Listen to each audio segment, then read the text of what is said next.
Hello YouTube, we're back. Last Defense Academy. Let us continue.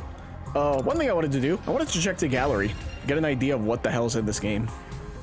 I haven't actually looked, so I saw like this and I stopped because I wasn't sure how much would be. Not as much as I thought. Oh, that's right, Syria was talking to Ato that one time. Syria was monitoring us. Huh. That is a lot more. Video? So we still have locked cutscenes, huh? Interesting. I mean, it makes sense. Oh, this the soundtrack. Sure. Wonder what the question mark is, though. Anyways, let's continue. We're trying to avoid a killer game. And that's right, we got free time. Finally. Can I hang out with Ava? I doubt it.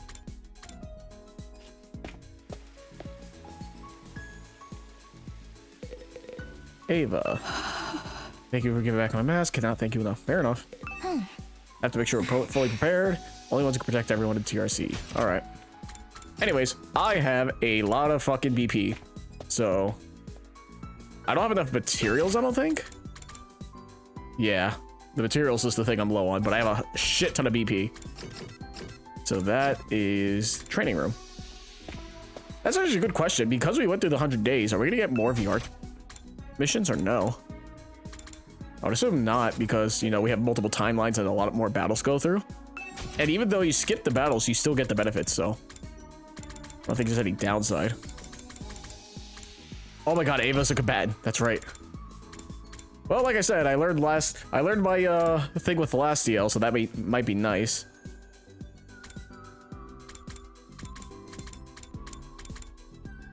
It's only 600. It's not that much. I mean, might as well. It's only 600, like I said, so. Unyielding Spirit's not something I want to do, though, because +2 to one person while near death, right? The problem is a lot of bosses have a counter. So I don't want to get, I don't want to lose a battle because I want to be at low health and then just end up dying, you know?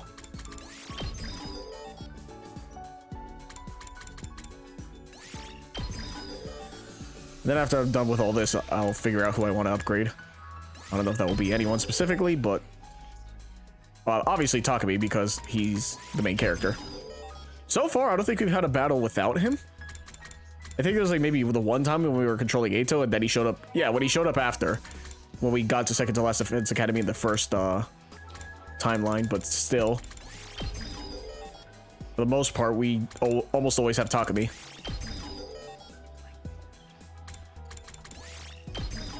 But with the strategy I came up with yesterday, having the last deal might be a good thing. Once again, I saw my friend do it a lot, so I was like, I don't want to just copy him. I want to do my own thing.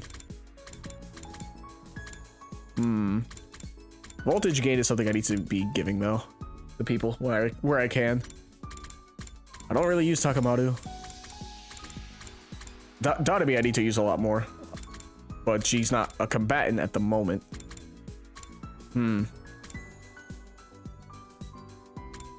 Range and move. Excuse me. I still have plenty of BP. Gaku's dead, so that's unfortunate. And I don't like using Shoma. Okay, we'll upgrade Dotami for the time being. And that's it. Okay, cool. That was good talk. Tsubasa I do love, though. She's a great support.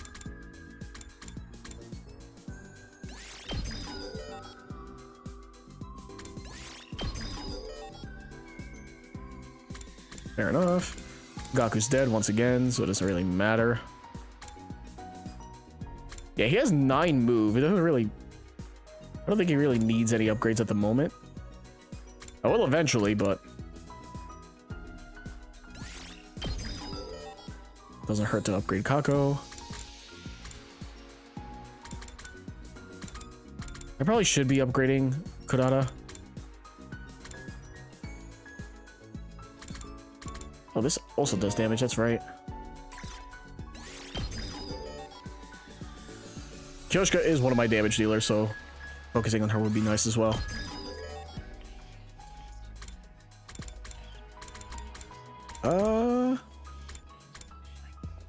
I guess Takamaru at this point. Like I said, I don't use him much, but I mean, might as well.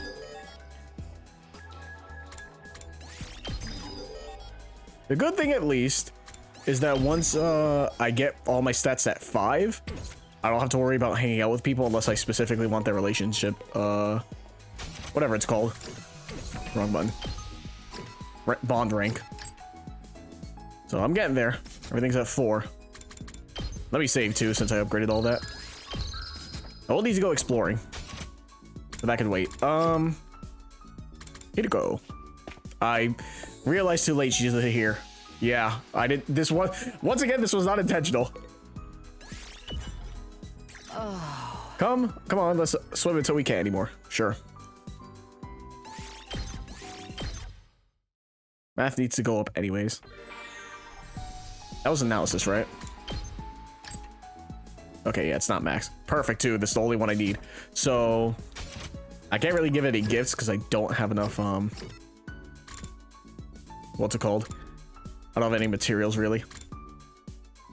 And I can't hang out with Tsubasa because I think it's maxed, right? She gives technology? Yeah. Social studies it is, so Kurata. Kurata, you're in the hallway? Where in the hallway? God, now I have to find you. There's Shoma. There you are. I don't believe this. It's unforgivable. Why is the decor in this school so cheap looking? It's so gaudy I could puke. Stinks like Nouveau Rich. Enough. I can't take this anymore. Takumi, I command you to blow up this school immediately. But blow up? Have you lost your mind? Send this tacky school to hell where it belongs and build a castle worthy of my nobility. I'm going to set up the bombs. You help. I desperately try to calm Kurata down, somehow getting her to give up on her plan. Are all rich people this delusionally self-absorbed? I mean, kinda.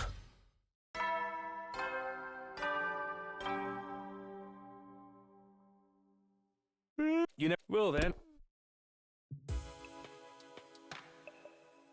Went to bed after an uneventful day.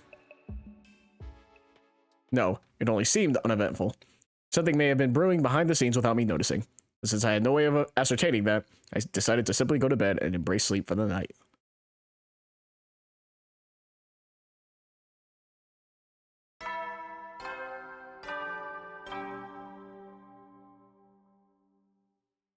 Get prepared. Be ready. Uh-oh. Yeah. I noticed there was no music, so I woke up as the morning announcement played, and barely finished when a piercing scream resounded in my ears. I jumped out of bed and dashed out of my room. Yeah. Hideko, Tsubasa, and Takamaru were all out on the roof already. Was that Shoma just now? Yeah. I came running out when I heard it. I was already here when she came out. The scream came from the back of the building. Are you sure? Trust me, I've got a dog's hearing. Okay, let's go. Who's dead? Who's dead? Shoma's in the back, right? It's one of the twins calling it. We made our way down the stairs as quickly as we could and headed for the back of the school. It didn't take long for us to reach our destination, where we saw... Oh!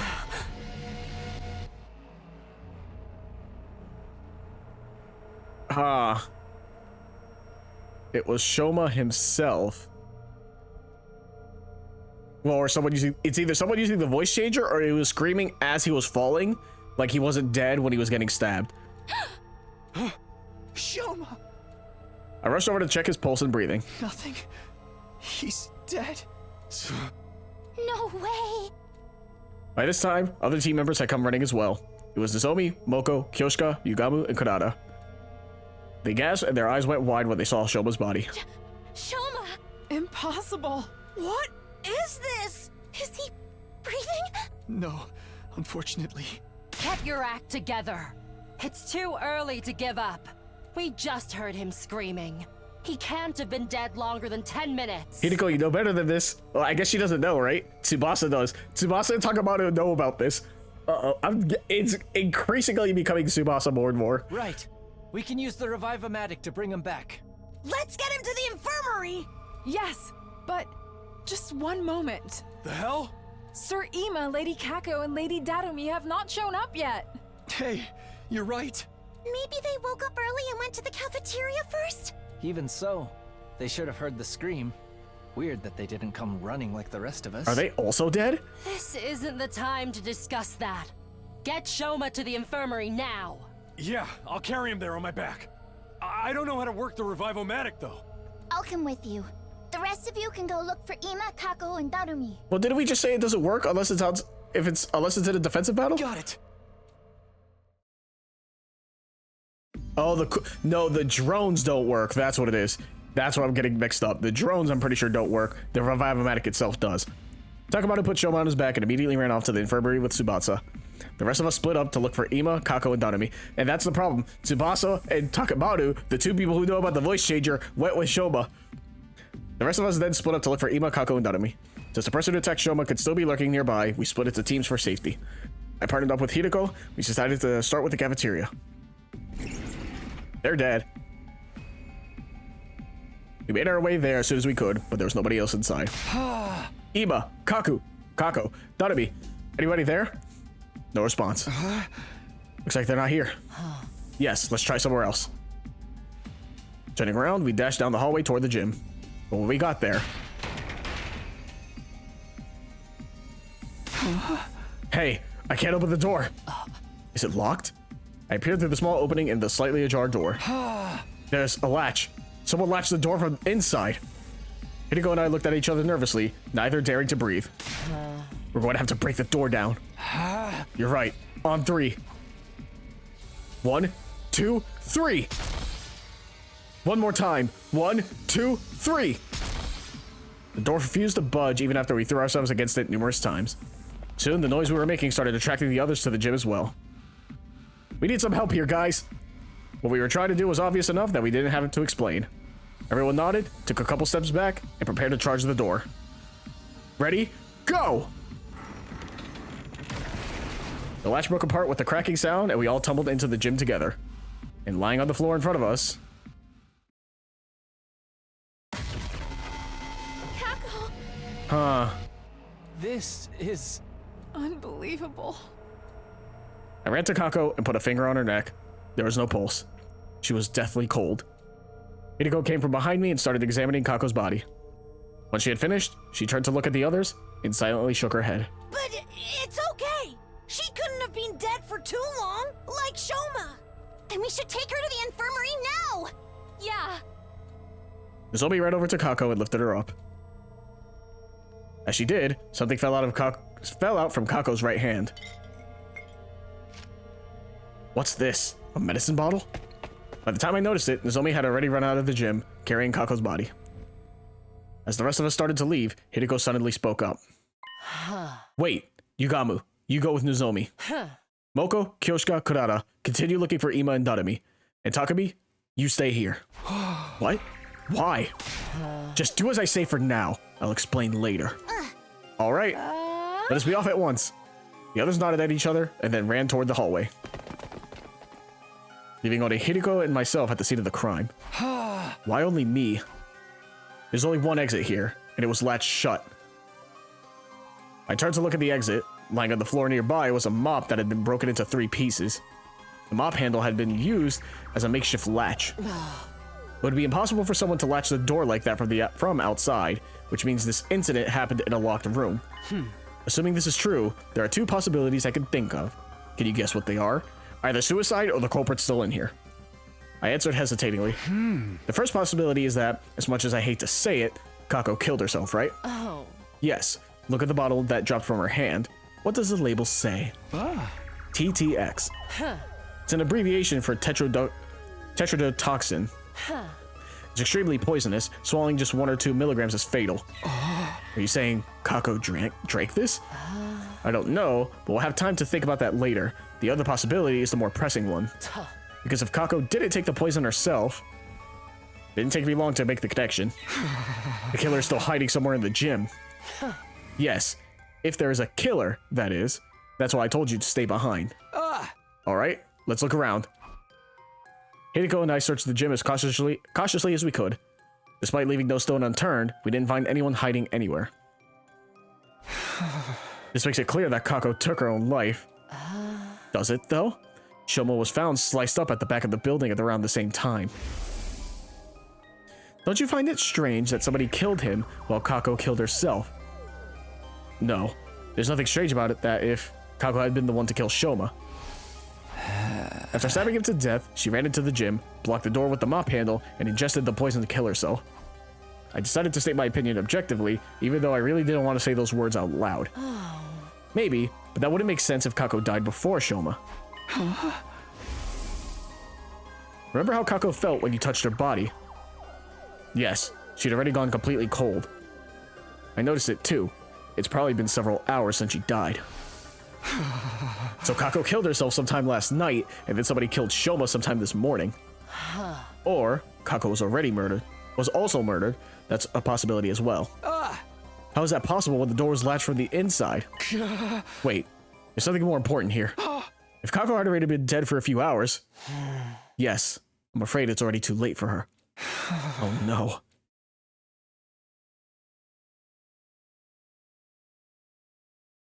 Tsubasa, Nozomi, and Yugamu were in the infirmary when Hideko and I arrived.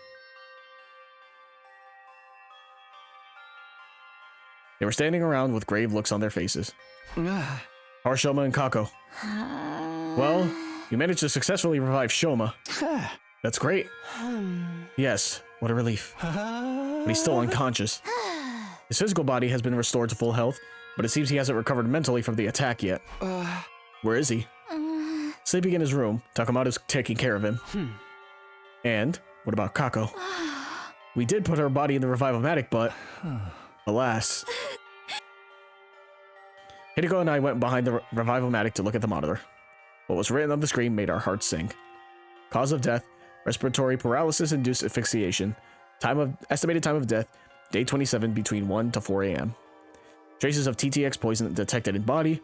Oral intake of TTX presumed to have led to respiratory paralysis-induced asphyxiation. No external injuries found in the body. Too much time has passed since death. Impossible to revive. The silence of the room was broken by the door being thrown open and 3 people running in. Narumi, you're safe. Where were you all this time? In the rec room, playing slots. You were doing what? You can't blame me. I overslept this morning and didn't see anyone in the cafeteria. I just assumed everybody was off doing their own thing. Kyoshka and I found her in the rec room and dragged her here. We've already told her about Shoma and Kako. Still, we didn't yet know if they'd been successfully revived, so here we are. Did it go well? Just then, 2 other people barged into the room noisily. Miss Suzuki told me what happened. I fell asleep in my dear sister's room last night, but when I woke up, she was nowhere to be found. I've been looking around for her ever since. I saw him running around the hallways like a headless chicken and brought him here. Where's my dear sister? What has happened to her? I explained the situation to everyone who had just arrived. The news that Kako could no longer be revived hit everyone like a ton of bricks. Tears started welling up in Moko and Kyoshka's eyes, while Kurata was sniffling away under her mask. Danganronpa alone shed no tears. She had a vacant look on her face as she stared absently into space. And as for Ima. No! No! No! Dear sister! My dear sister! No!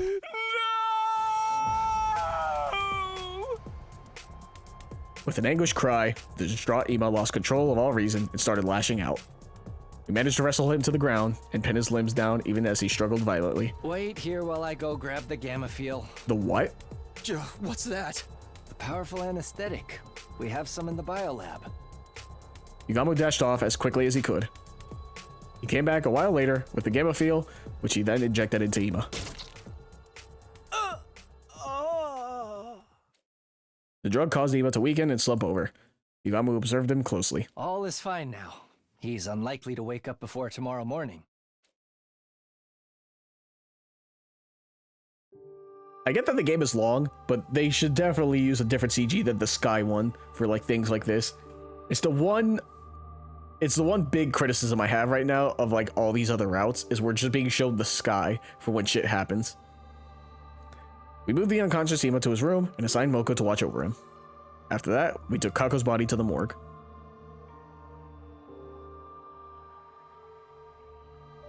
Also about Kako's body, I guess maybe because it wasn't drained of hemoanima, she was just poisoned and died for too long. She didn't have the marks on her face like Gaku, Takumi, and Shoma. Takumi? Eito. There were now 3 bodies lying on the tables in the morgue. Kako's body was the smallest. I kept staring at her. When I closed my eyes, I could still see her innocent smile. I couldn't believe the girl I had thought of like my own little sister was now gone. An indescribable ache spread through my chest at that thought. Unable to stand the pain, I forced myself to look away.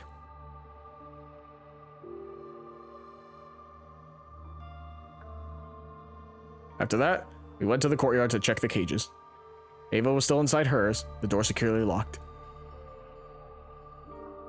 Hideko and I went on to tell the others what we learned from investigating the gym, the improvised latch, the bottle of poison, and how there had been no one else inside. While we were talking, the sun had set, and the darkness of night was slowly taking over. It was already evening. Since nobody was in the mood for a meal, we gathered in the leisure lounge instead of the cafeteria.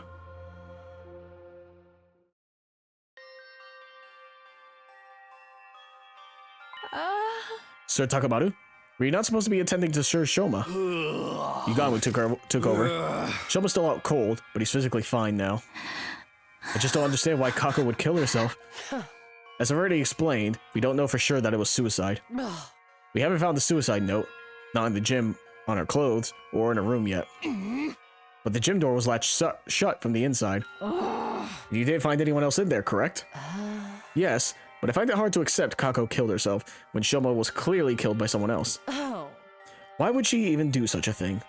I won't be fully convinced until a clear reason surfaces. I think she was murdered too, by that sponsor who was trying to get us to join the invader hunt. They did warn us this would happen. We all heard what that recording said, remember? All who refuse to join the game will be eliminated. All who refuse, that means the rest of us are targets too. You tell us that sponsor wants to kill us all? The first threatening message said something about everyone dying too. It sure did. The first and second threats, we assumed they were written by different people because of the handwriting. But I'm starting to think it was the same person after all.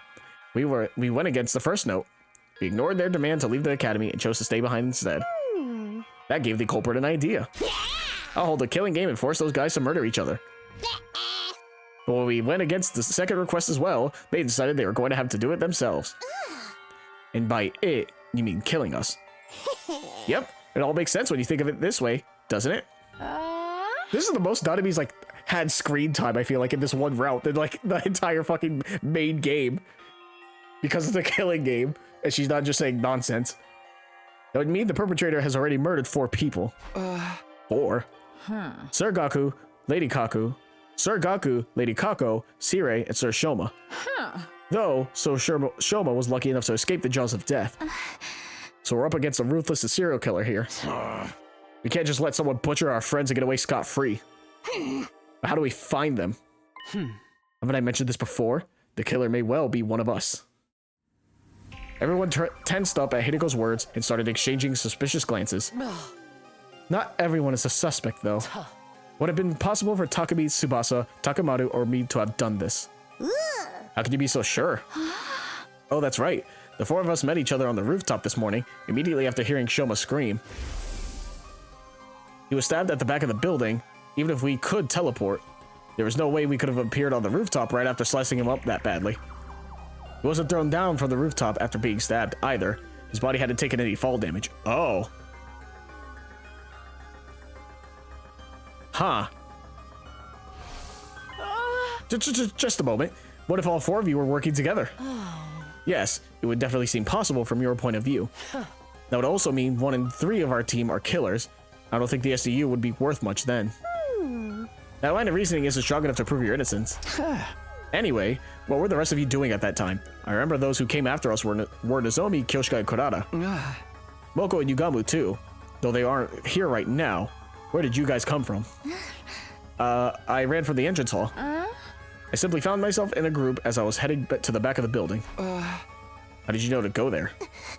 Well, I heard Shoma scream, but I chose to wait in my room first before making a move. Then I overheard you guys talking outside. You said something about the scream coming from the back of the building, remember?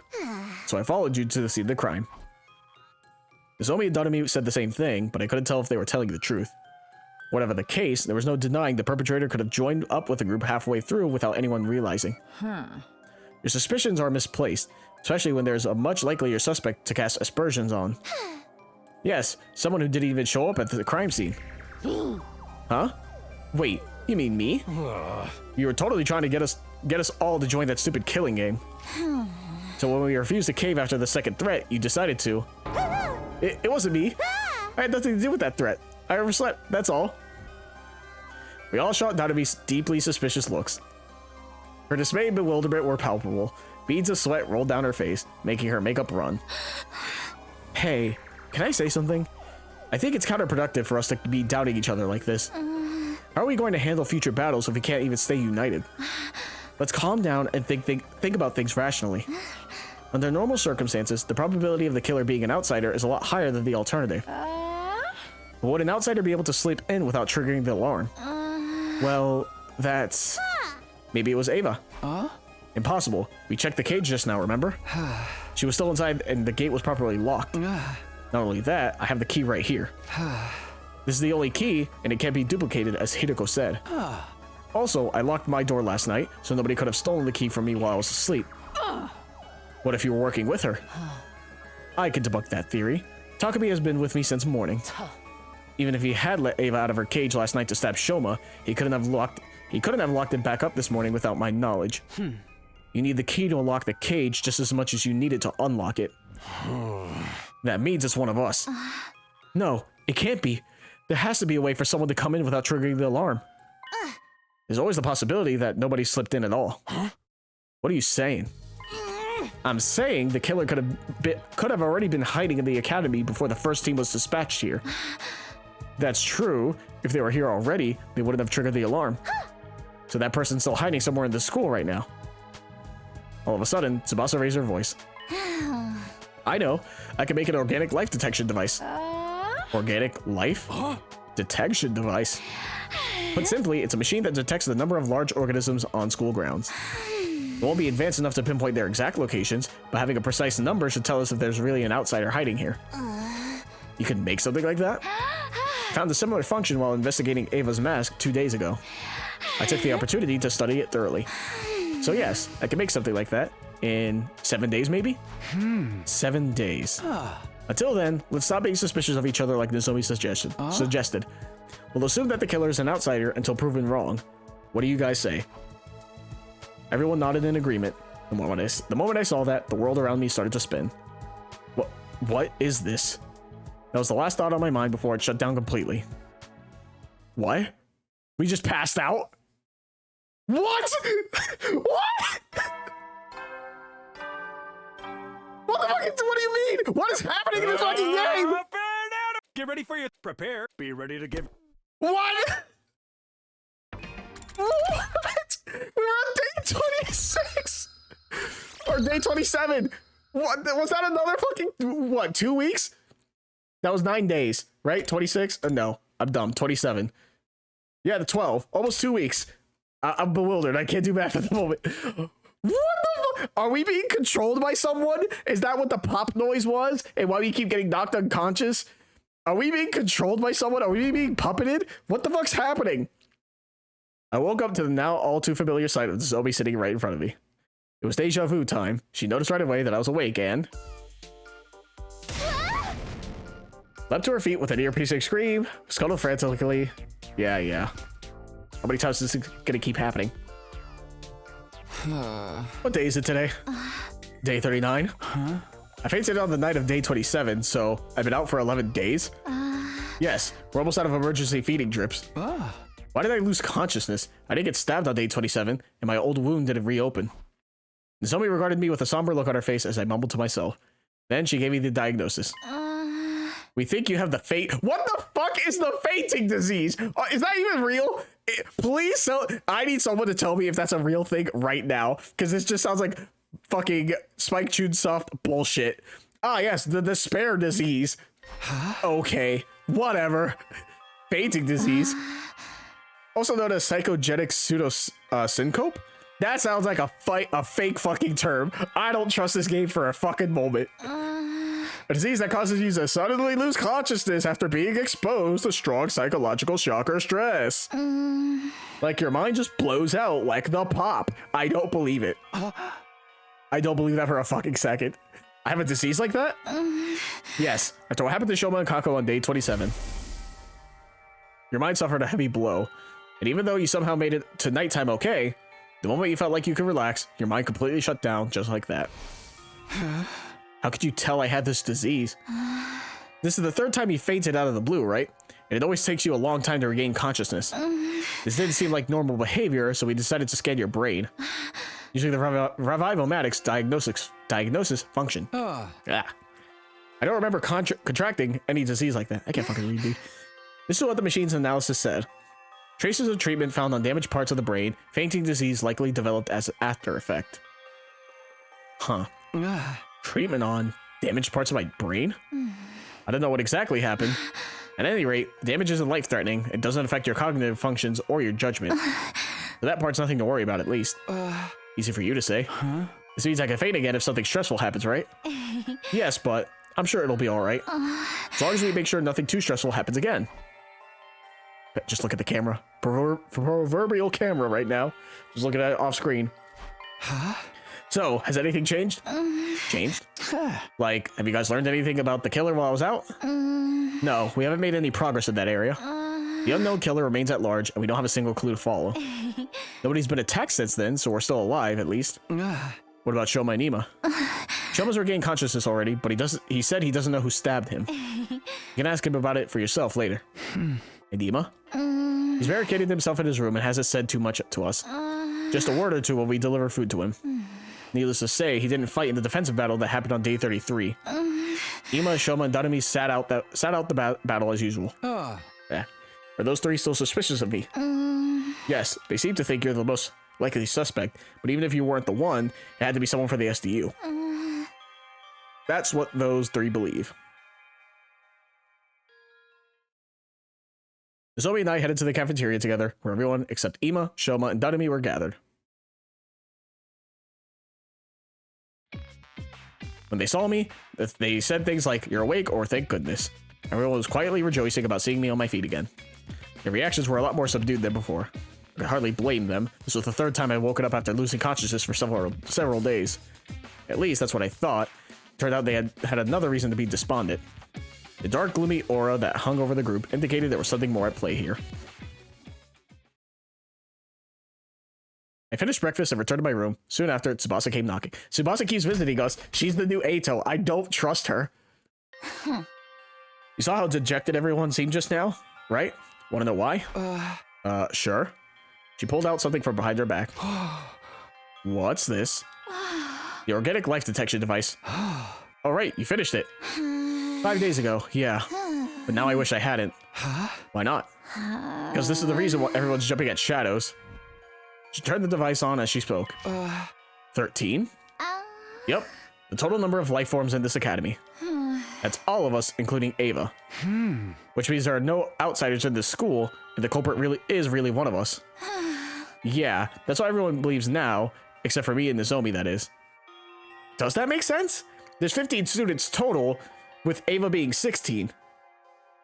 Ato, Kako, and Gaku are dead. That should be down. Yeah, that is 13. Never mind. I'm dumb.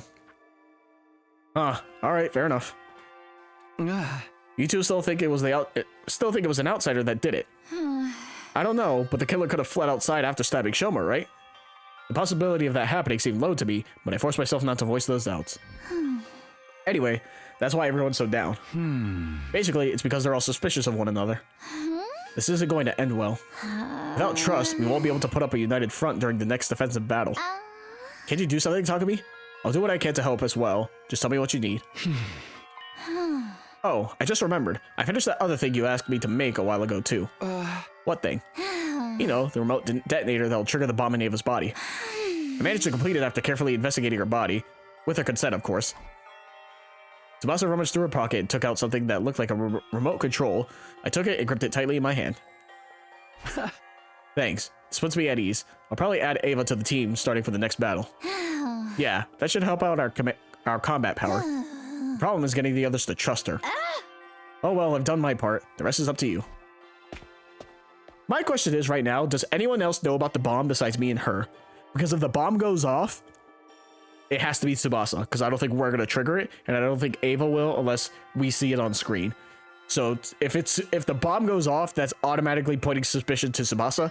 That's number one. Number two, who has the key to the cage since we were out for 11 days? Anyway, with that, she left the room. Up to me, huh? How should I do this? What was it Tsubasa said before? The killer could have fled outside after stabbing Shoma. To be honest, I didn't think they did. I had no concrete proof, but everything that had happened so far felt like a part of a larger scheme that someone was orchestrating.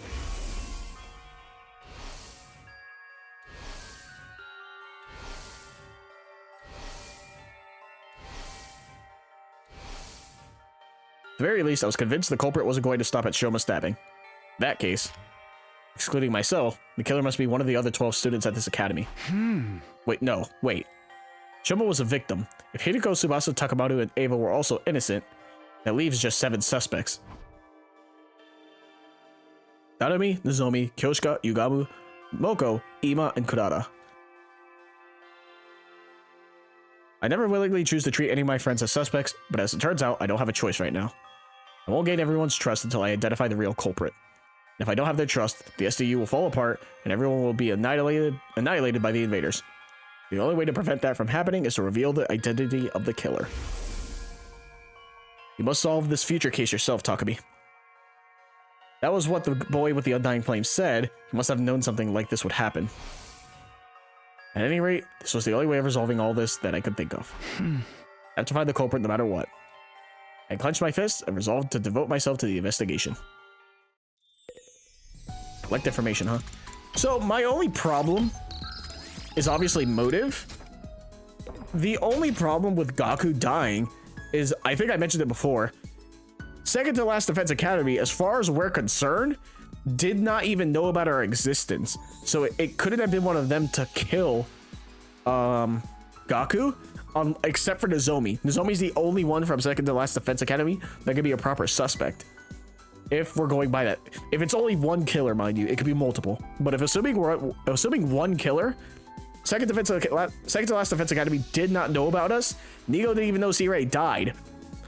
Because of that, I highly doubt they have the information necessary to be able, to even cross the Undying Flames, you know, and all, like, to know about, I guess they knew about the school bus.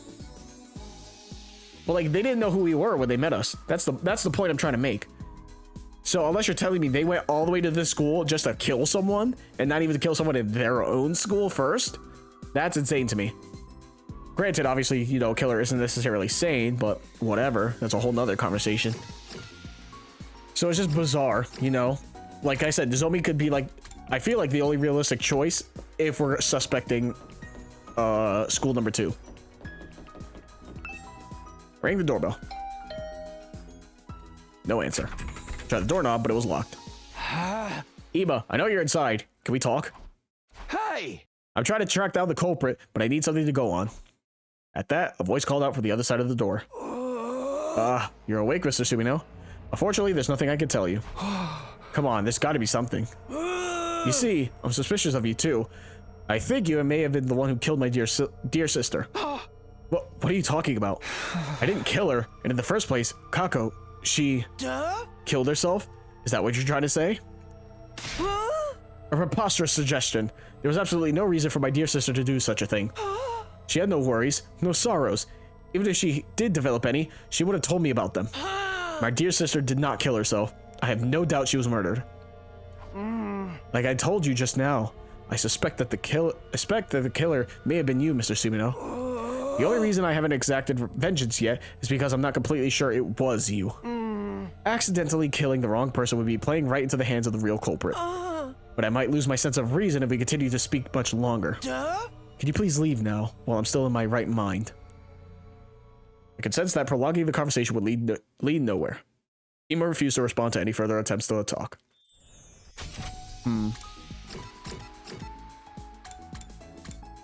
So we talk to everyone here at once. Oh, you're still in the cafeteria. Don't talk to us now. We are in the midst of a very serious discussion. Zombie just refuses to listen to reason. What's the discussion about? I still don't believe the culprit is one of us. I'm trying to tell everyone to stop being so suspicious of each other. You saw that device's total for the number of life forms of the school? Yes, but that doesn't prove the crimes were inside jobs. The culprit may have fled outside the wall of fire after stabbing Shoma. And we're trying to tell you that is not possible. Yeah, this doesn't seem like a killer who'd stop at 1 or 2 victims. They clearly said they wanted to kill everyone, both in the tape recording and that first message. But I just can't. Takumi, say something. Huh? Well, I stammered hard because I was more in line with Kanata's way of thinking than Nozomi's. I did feel bad for Nozomi, so I decided to simply avoid committing for now. Sorry, I just remembered I have something I needed to do. Gotta go, bye. But wait, Takumi, hey, come back here, please. I ignored Nozomi's pleas and quickly bolted out of the room into the hallway. We really ignored Nozomi on this route, huh? We really don't give her, like, much time of day. Huh.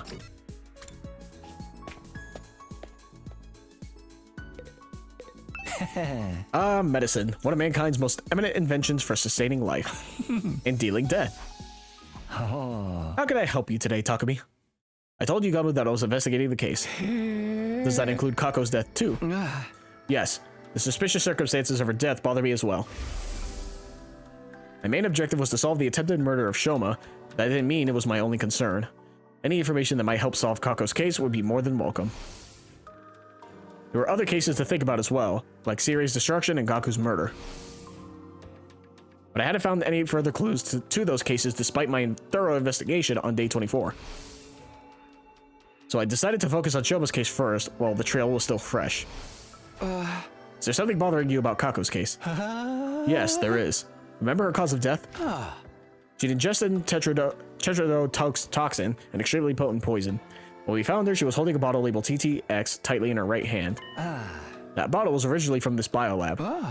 So the poison was taken from here. That would appear to be the case. Whether by Kako, who then killed herself with it, or by someone else who used it to kill Kako. Is this room open to everyone? Sure is. There's no lock on the door, and the cabinets are unsecured too. Anyone could have taken anything at any time.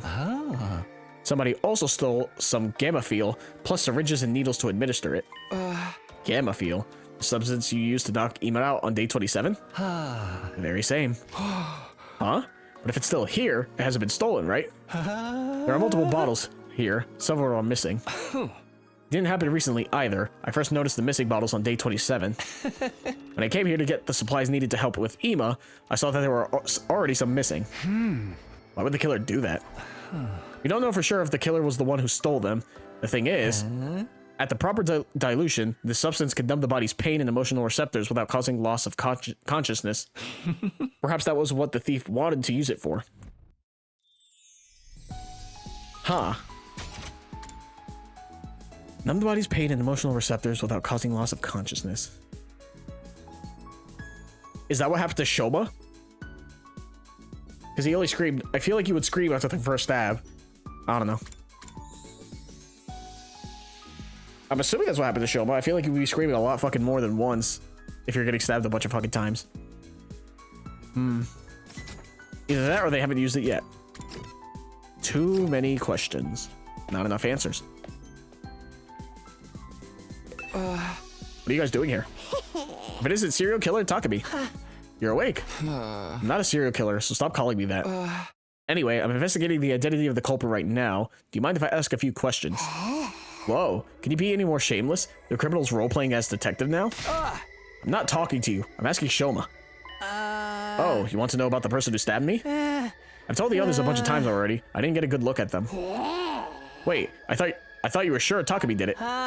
Yes, but it's not like I have any proof, so... Does that mean you didn't see the culprit when you were stabbed? No, I did see someone, but they were wearing a mask. How about the person's height or body structure? I can't be sure. They were dressed in a long black poncho thing. You must have seen some identifiable features. I was attacked the moment I turned around, so I'm afraid not. No, your stab was on the front, you stupid fuck. Are you serious? You're just gonna lie? Also, once again, the mask was what, in the garage, right? And once again, Tsubasa knew about it. It's really pointing to her right now. My only question is motive. I screamed immediately before I realized it. I'd been shoved to the ground. I don't remember anything after that. I fainted after the first 2 or 3 stabs. I see. So you don't even know if it was a man or a woman? No. Did they say anything? Actually, I did hear something as I was being stabbed. The person kept saying, die, die. And you should have been able to recognize the voice. The thing is, I didn't. Why not? Their voice had been changed with the voice changer. Voice changer, huh? Once again, Tsubasa and Takemoto are the only ones who know that. Oh my god. Tsubasa is like prime suspect number 1. I say prime suspect number 1. Prime would be she's number 1. Whatever, you know what I mean. Hideko, you were here the other day too. What's so interesting about this place? I wanted to investigate Kako's body again. What about you? I'm here to investigate the case as well. As if your clumsy brain could ever bring us closer to the truth. Oh, be quiet. Hideko decided to repeat herself in a hushed voice. As if your clumsy brain. Hey! You know that's not what I meant. Anyway, have you already looked at Kako's body? Yes, and the other 2 as well. Huh? Eito and Gaku too? Didn't we already check Gaku's body on day 24? Yes, but something happened to make me realize I needed to check it again. I've discovered 2 surprising facts after reinvestigating Kako's body. Surprising facts. The first concerns her cryptoglobin. Her body's been almost completely drained of it. What? There's a cut on her ankle. Her body was likely moved somewhere and hung up for an extended time. It was returned here after being almost completely drained of cryptoglobin. When? I'll get to that later. Let me tell you about my other discovery first. Hideko walked to Kako's body and removed the sheet that was covering it. Then she flipped the body over, and what I saw flabbergasted me. What the hell? I don't know what... Is that just like a hole in their back? Is that what that is? The marks of a stolen heart. Oh. Huh. What? Somebody cut a hole in her back, smashed her ribs, and dug her heart out. Holy Christ, dude. Are you serious? What the fuck? Why would anybody do that? Before we talk about that, check the other bodies as well. Do they also I did as I was told and flipped Eito's and Gaku's bodies over, only to see the exact same marks on them. A large empty cavity on their backs. What the fuck? Wait a minute. What's going on here? What indeed? Why are you so calm about this? Their hearts have been removed from their bodies. I know, that's what I've been trying to tell you. When did this happen? When we investigated Gaku's body on day 24, his back was still intact. It still was on day 27 too. What? I checked Eito's and Gaku's bodies when we moved Kako's body here. Nobody had holes in their backs at any point at that point in time. That means it must have happened sometime after the night of day 27. The perpetrator likely did the deed to all 3 at the same time. That may have been when they extracted Kako's cryptoglobin as well. Ooh. Simple logic dictates that the culprit behind this series of events did it. But why? How should I know what the culprit is up to? Perhaps they are simply a lunatic who collects hearts as a hobby, or a gourmet who enjoys a spot of grilled myocardium with a lemon on top. I don't know what myocardium is. Both examples are crazy. There's just one thing I can't seem to figure out. Why were their hearts extracted from the back? Making an opening in the chest would make removing them much easier. Why go about it this way? Neither of us could come up with anything feasible, so we decided to investigate the bodies again. There was not a single further clue to be found.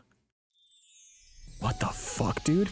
Also, is it easier for the front? Because the rib cage is in the front, you know, protecting the heart. If you're going for the back, wouldn't you not have to deal with the rib cage? I don't know my anatomy well enough, I guess, if that's the case.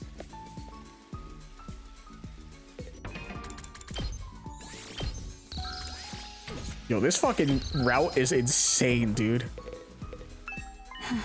Takumi, long time no see. Heard you were out cold for a while. I woke up all of a sudden for some reason. I'm glad you did. Is there something I can help you with today? There's no point asking Ava about the case, so I decided to talk about something else. Do you remember what you told me before? It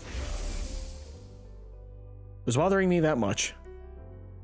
I had to choose between lying to you and eventually killing everyone here, or telling you the truth and joining your side. And then you said you decided to take your chances with us, right? Yes, I'll no longer try to self-destruct in everyone's presence, for the reasons I have previously explained. Then, will you fight with us instead? What? Veshness, the one who betrayed you, is still alive, right?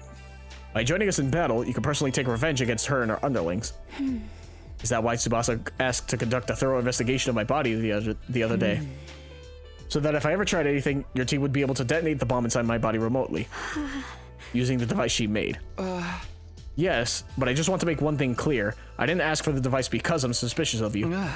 It's just something that's needed to put the others at ease. Ava thought for a while about what I said. Alright, you saved my life, so if there's anything I can do to help you, I'll do it. Thank you. Unfortunately, you'll still have to wait up for a while before I can let you out of here. I need to clear it with the others first. Understood. I will wait.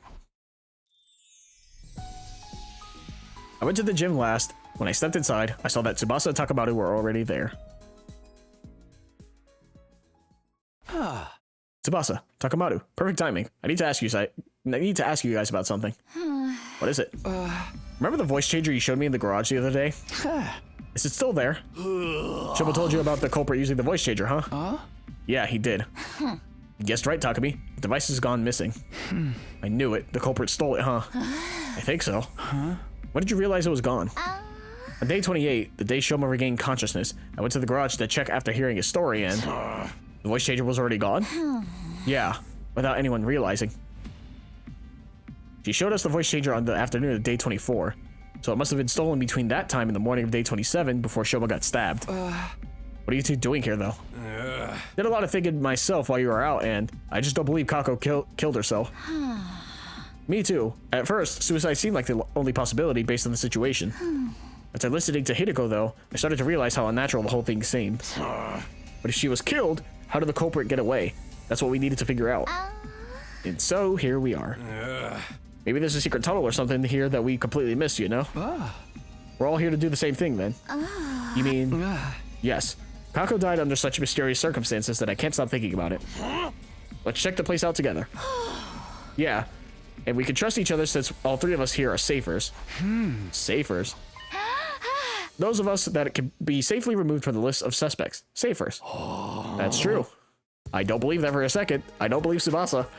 And thus we began to investigate the gym. We went around knocking on the walls and floors to check for hidden doors.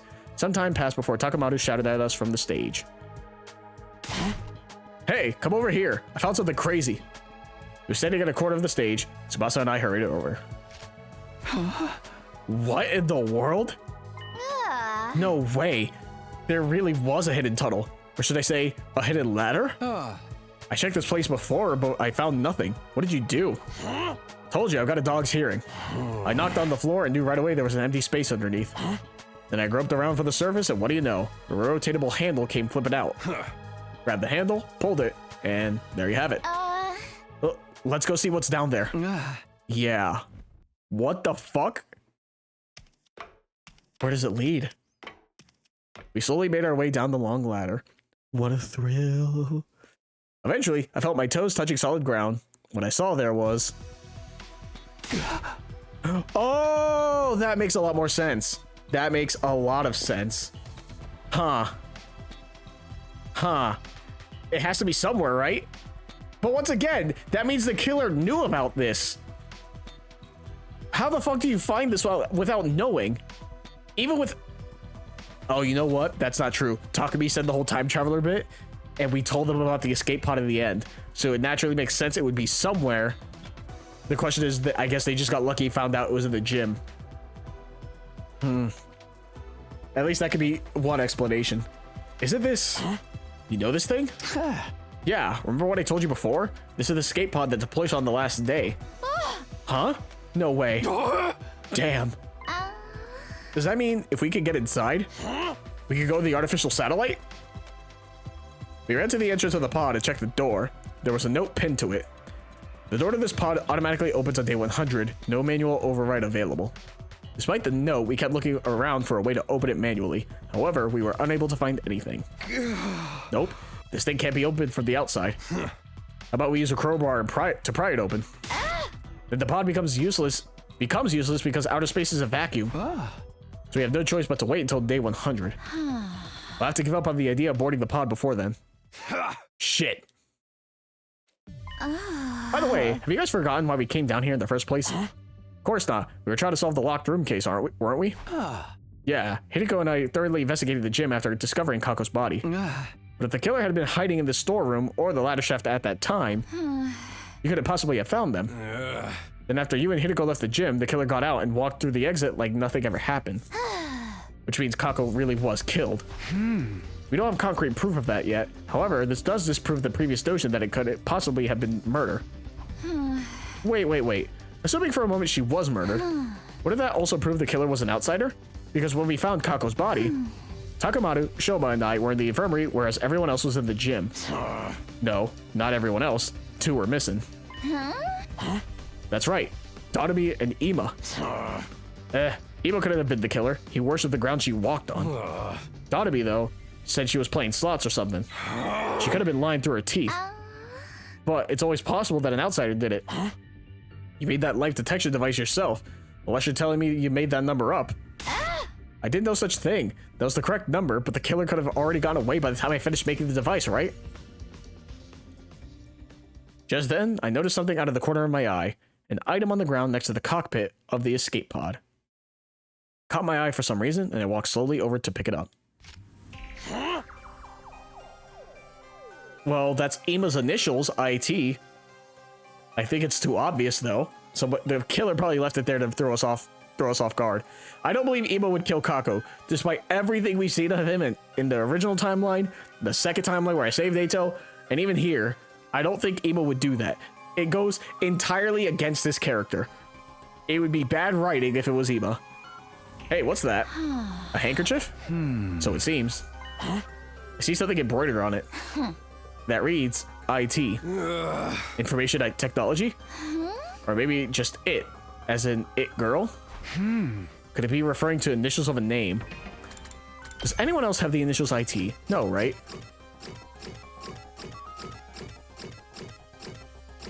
No. Once again, I don't believe it's Ima. That's too obvious.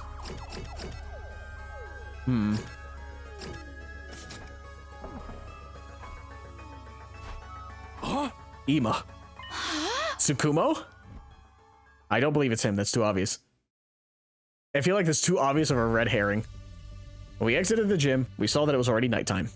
I asked Takamaru and Tsubasa to gather the others before heading to Ima's room myself. Come out, Ima. I need to ask you about something. Somehow I felt like he would keep hiding if I told him about the handkerchief, so I decided not to say anything for now. We found the clue that may lead us to Kako's killer. I made that assertion even though I had no solid proof if she had been killed because I wanted to get him out of the room. A short while later, I heard the door being unlocked. And then Ima appeared from behind it. You believed me about my dear sister being murdered. Yes. Can you come with me? Slowly but surely, Ima nodded in assent. Takamaru, Tsubasa, and I took everyone to the storeroom where the escape pod was being kept. We told them how we found the place and how the pod could only be used on day 100. After climbing back out, we all headed to the cafeteria. So, what was the clue you found? For that, I need to check something with Dodami. On day 27, when we found Kako's body, were you really playing slots at that time? Huh? You're still suspicious of me? Then check the machine's play log, and then you'll know for sure I was playing around that time. And how could I possibly stab Shoma if I'd been hiding in that storeroom the whole time? The only way out of that place is through the tunnel, correct? Alright. I wouldn't have been able to get out of the gym until the coast was clear. Mayhaps you clambered out of the escape pod's elevator shaft. I'm no Spider-Woman, and that shaft has no footholds. It's impossible to climb. The ceiling of that shaft is covered with a thick wall. It's not something that can be opened by human hands. How about this? You were the one to kill Kako, but not the one to stab Shoma. You're suggesting there were two culprits. Indeed I am. And does the number 2 ring any bells with regard to the situation? When we found Shoma's body, there were 2 people missing from the scene. You're suspicious of me as well. Ima's face twisted into a grimace. I hesitated for a moment when I saw his expression, but decided to show everyone the handkerchief we had found. This is the clue I was talking about. We found it in the escape pod storeroom. The letters IT have been embroidered on it. Are these initials? What did that refer to? Ima Tsukumo? I thought so. This is your handkerchief, right, Ima? And the fact that it was in the storeroom means... Sir, Ima killed Lady Kako. Are you out of your mind? Me? Kill my very own dear sister. I didn't think that was possible either. Unless Ima was the one to stab Shoma and Dadami was the one to kill Kako. Ima dropped the handkerchief in the storeroom when he was cased in the joint. I told you it wasn't me. You think Miss Amamiya and I were accomplices? And that I tacitly approved of my dear sister's murder. That's no different from accusing me of killing my dear sister myself. You're all crazy. I can't believe that thought even crossed your minds. So you deny the charge? Of course I do. Then explain yourself. Why was your handkerchief in the storeroom? That's because... You see? You are feeling guilty. No. No. No, no, no. Ima dashed out of the cafeteria screaming. Wait, Ima! We all dashed after him. Ima grabbed the fire extinguisher at the entrance hall before running outside. We followed him as he ran out of the building. He was running at full speed through the schoolyard and none of us could catch up. Finally, he tore through the wall of fire and ran to the other side. We followed behind. We all left the fucking school? What? What? Why are we outside? Oh my god, what is fucking happening? Is everyone with us? This is a very crucial moment. We need to properly count how many people are with us right now. Is everyone with us? Did anyone stay behind the school? They could have just grabbed them, kept them behind the school, and killed someone. Fucking hate this game. When we got to the city room, something unexpected happened. All of a sudden, a large object shaped like an onion appeared out of nowhere and captured Ima, who had been running ahead of us. What are you talking about? What the fuck do you mean, onion? When did we grab our class armor? What is happening? The onion object that then flew high up into the air with Ima and vanished out of sight. What onion object? What are you fucking talking about? What? That's what I want to know. What just happened? And what was that thing? I'd seen that onion-shaped thing before in the previous time. Have we? That was probably a commander. Do you mean the worm? Because did we not? We haven't fought the mind control one. Is that the one that they're on about? It can fly that high, just take Ima? Is that the one we're on about? That was probably a commander. Oh, that one? I don't recall them calling it onion. That's how a true lady slaughters her prey.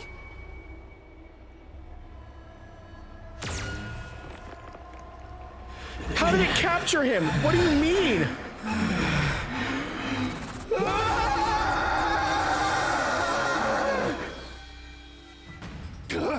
Are you serious? Ima's been captured by the enemy? No way. That can't be true. It's all right. We can probably figure out where they went. What? You know how Ima's been rather emotionally unstable lately, right? So much so, I thought he might just up and go missing one day. So, I secretly planted a transmitter in his body when bringing food to it. What the fuck, Tsubasa? How are you not the killer? Who the fuck does that? I understand putting it on them inside? Tsubasa, what's your fucking problem? What is with everyone in this route? We should be able to see where they took it from the war room. You clever— No, not you clever girl, that's fucked up. What's inside the man? You clever girl, you. Okay, let's all head back for now. What the fuck is her problem? Talk about it when it's a 1v1 Vesh nest. Tsubasa's putting transmitter in people's fucking food. People are dying. This round is beyond fucked. Killing Eito was the worst fucking thing you could do. Holy shit. We traced the transmitter and quickly figured out exactly where Ima had been taken. It was the enemy relay station we had visited in the previous timeline. We immediately started making a plan to get Ima back. After some discussion, we decided to split into two teams. The rescue team, me, Hideko Takamaru, Tsubasa, and Kurata. Defense team, Nozomi, Moko, Kyoshika, Yugamu, Shoma, and Dadami. Must we rescue him even though he may very well be the killer? It's not set in stone yet. What if it was all a mistake? Could you ever live with the fact that you abandoned an innocent friend? I knew you would say that. I was just making sure. Having only 5 people on the defense team is not very reassuring. Yeah, can we add one more or something? No, what if the enemy attacks in the meantime? We can't afford to be lax on home security. In that case, Takumi. Yeah, it's time. Everybody, follow me.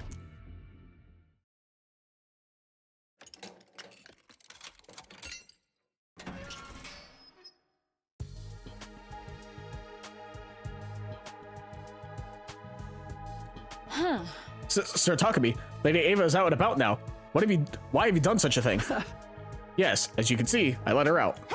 But why? I intend to let her join the rescue team. Huh? I explained about the bomb in Ava's body and the remote detonator we had made to trigger it. And you really think this will work? Huh? If you feel she's acting suspicious, you can press the button to blow her up yourself. Huh? I put the remote detonator into an astonished Hideko's hand. Now do you feel reassured? Hideko fell silent at my words. After a few moments, she said, have it your way.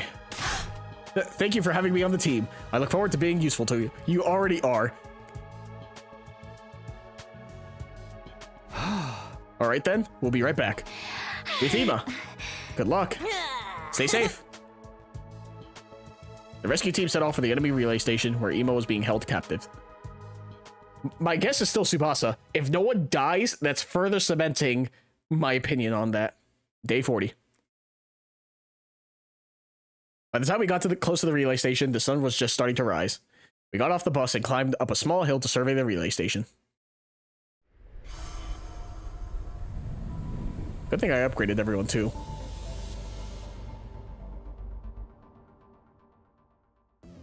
We don't know where exactly Ema is being held in this base. Oh, she's on the bus with us. Matter. Let's just bust in there and start kicking ass and taking names. Hell yeah, talk about it. Yeah, you guys already saw how that commander could fly.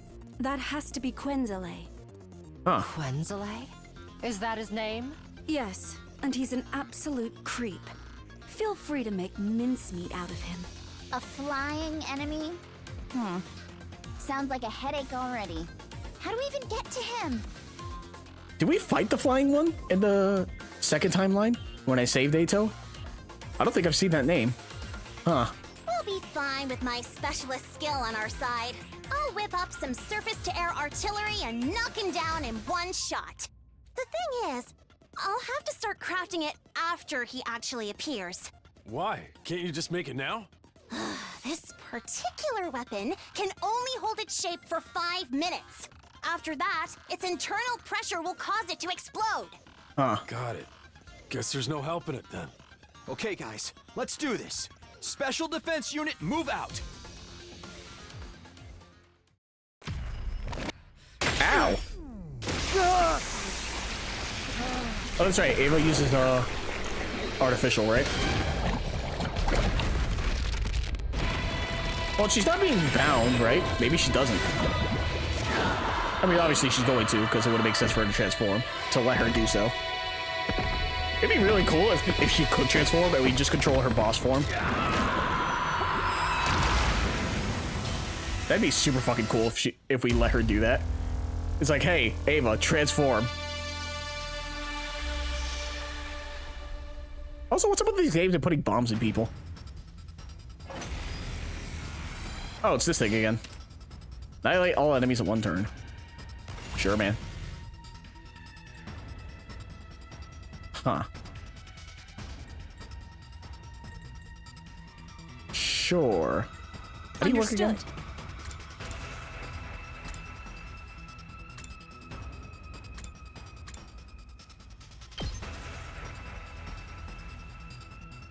Oh, she wouldn't get hit by this, right? How does this work? There. I'm fully prepared. I can just go here. Yeah. Die! This is what you deserve!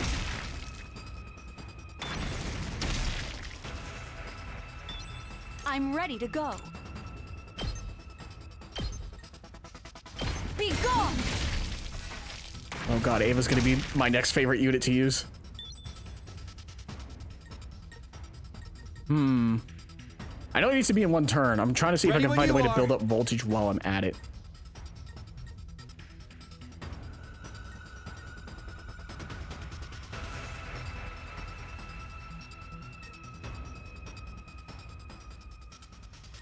Oh, I still need to hit that guy over there. Ready when you are. Hi-ya! Good to go. All right, let's see if I can build up enough voltage while I'm at it.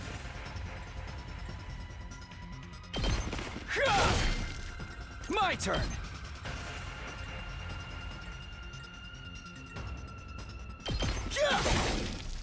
Let's go.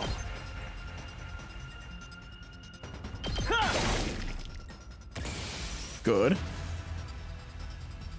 I don't think I can get much more. This thing only has 1 HP, right? Yeah. Do you gain a lot of voltage? No. Not many people do, I'll unfortunately. put an end to this.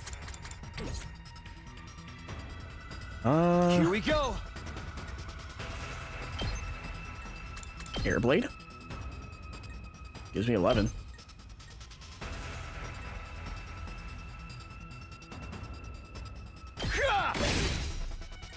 Ready when you are. Take that! Got it! I've got this. That's only 8. I've got this.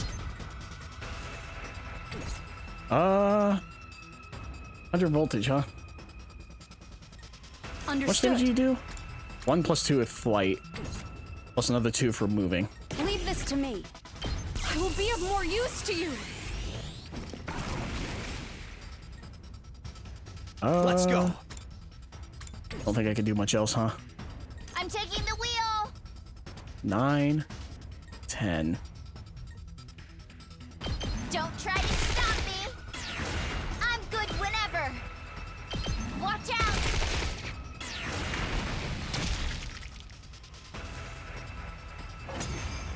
Cool.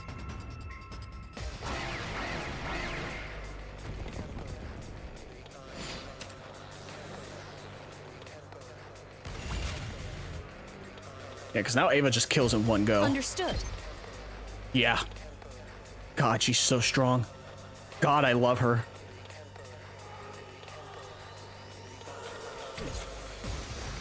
So what's the goal? Just kill everything? Yep, just kill everything. Neat. Time for battle. Huh. Ready when you are. Shifting gears. Thank you. Time to move. It is time to move.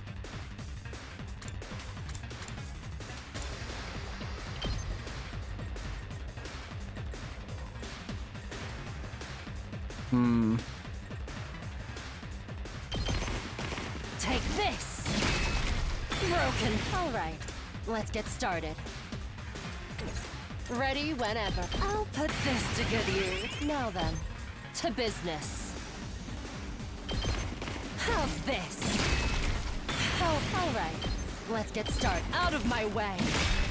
Broken. Now then, to business. I'm ready to go. Die! I'm fully prepared.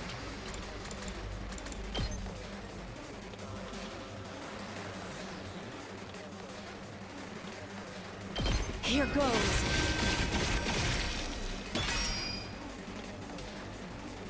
My turn. I'm ready to go. Wait. Oh, not close enough. Oh, she's so good. This is what you just. I'm fully prepared. Okay, nothing does Time more for battle. than I would like. Understood. Huh.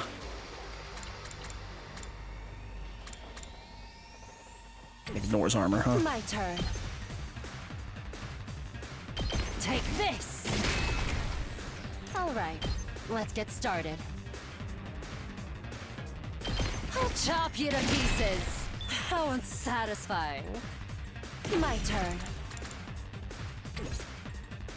Leave this to me.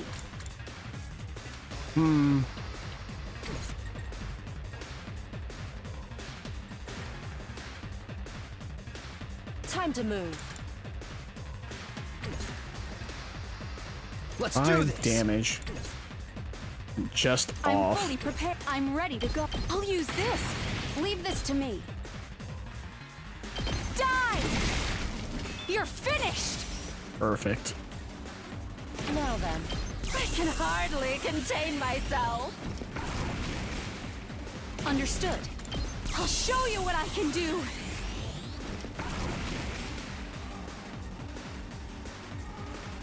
My turn. Please keep at it. I'm on I mean, it. this is not necessary, but sure.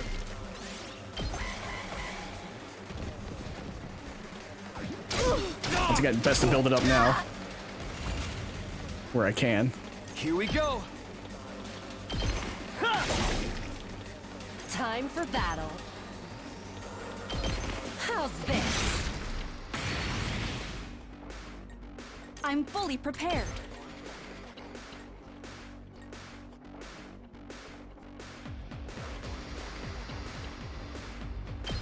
Be gone! I'm good whenever. Let's roll.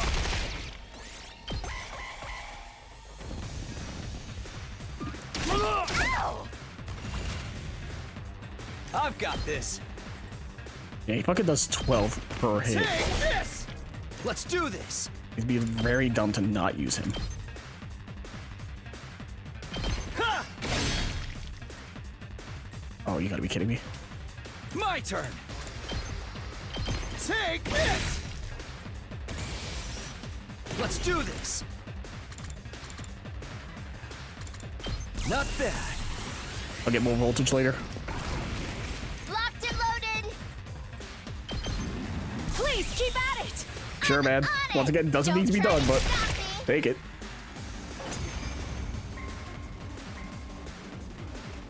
Now, do you understand that I would never betray you? I shall reserve judgment until this entire battle is over. Where's the commander? That Quenzele guy? He should be here any time now. Aha. Speak of the devil. So do we have to defend Kurata again? I am the paragon of repulsion, Quenzele.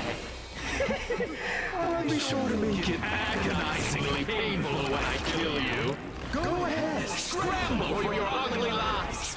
You won't escape from me. Brother man, you don't look threatening. He's finally here, like moths to a flame. Everybody, cover Kurata while she crafts the artillery. Understood. Got it. All right, fair enough. And once again, that takes up space, so the bus will be a bit more better defended. Uh-oh. 3 turns, huh? Sure, man. Understood. Oh, these things having 6 health is a bit annoying. Here we go. 25, huh? I can figure something out. I've got this. Ha! All right. Okay. Now then, to business.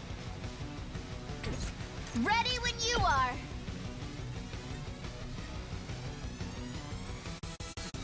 I'll protect I owe you. you one. My turn.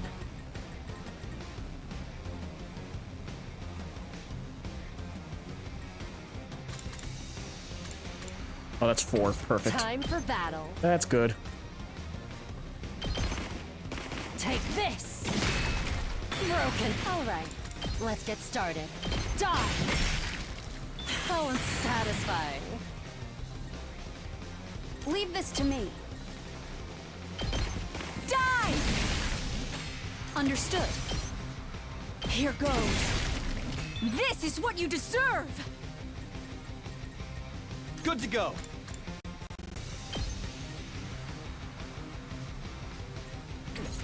I'm fully prepared. Oh, just off by 1. Understood. Allow me to use this. I'm ready to go.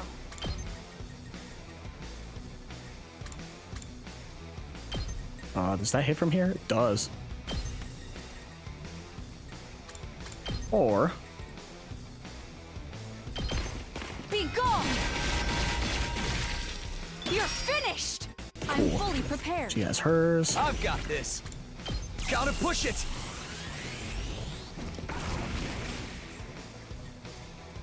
Please? Oh. Oh, she already has her boost? Yeah, I guess she has her boost. So, oh, I don't have 100. That's why. I thought I had 200 for some second. I was like, what the fuck's happening? I'm just dumb. Here goes.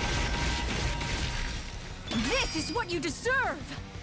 Say when. Take that! Ready when you are. Yeah! I'm fully prepared. I'm ready to go. Be gone! Many people with last CL. None of it triggered there. She has last CL. Ready whenever. Oh, you do not. That's why. Takumi does, right? Yes. All right. I'm all worked up now. I'm hoping to one-shot the boss. That's the game plan. As always. Not bad. The one downside is that I can't desperation here. Time to move. So it's kind of one of the reasons why I'm building up now. Take this. Broken so soon. Let's go. Yeah, now the invaders literally can't go anywhere. I've got this. There. I'm taking the wheel. Watch out. It's set. Told you it wouldn't take long. Oh, that wasn't even 3 turns. So I just won. Fair enough.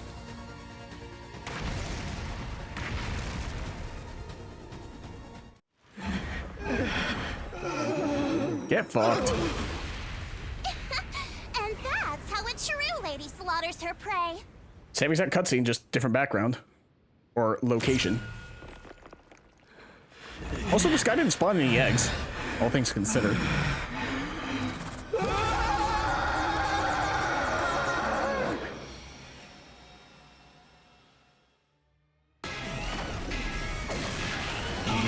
Precious.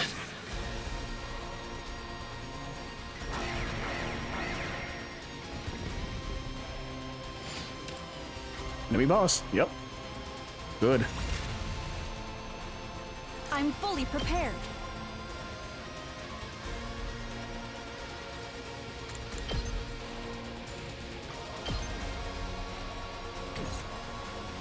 Say when. Oh, this Time to works use because it hits both of us. Thank God. My turn. Airblade, huh? Not good enough. I'm good whenever.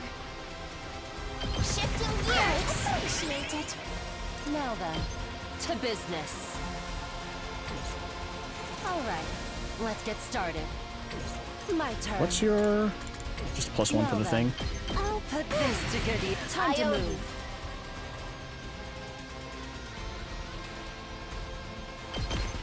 I'll chop you to pieces. Oh, it's my turn. Take this. Broken so soon. Time for battle. 10, huh? 10, huh? I'm ready to go.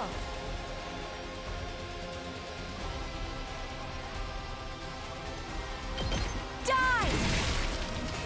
Leave this to me. Here goes. This is what you deserve! Ready when you are. That's it. Got it.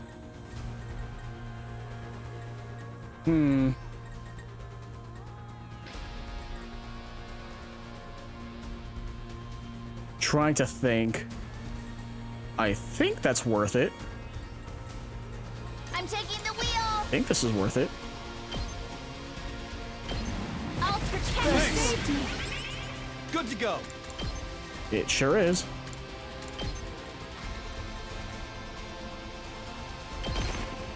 Yeah. Oh, say when. Got it. Now then, to business.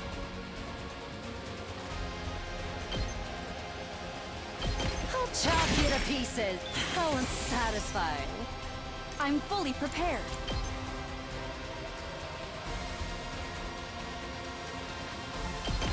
Die! You're finished! Okay. Ready whenever. +5 is the 3, plus the 1, plus the potion. Yes. She should be fine. My turn. So that's all that. Now then, to business. Right Just in here. case. My turn. Boss, please. Do you counter? You do not counter. Now then, to business. This will be a lot of damage at the very least. Done. 10. Time for that. I'll chop you to pieces. I hate this fucking game. I have 3 instances of last yell, and I got no procs. I knew this would be fucking stupid. Can hardly contain That's why I hate this game. myself. All right. How's this? That was 2 times in a row, mind you. Here we go. I technically only have 2. 2 times in a row. Ready whenever. I want that to be all known. worked up This is now. why I don't like things like this. God, I fucking hate this game. Take this. Why do I play this stupid fucking game? Why do I play this stupid fucking game? Last yell. Last yell. This is why I don't like gambling.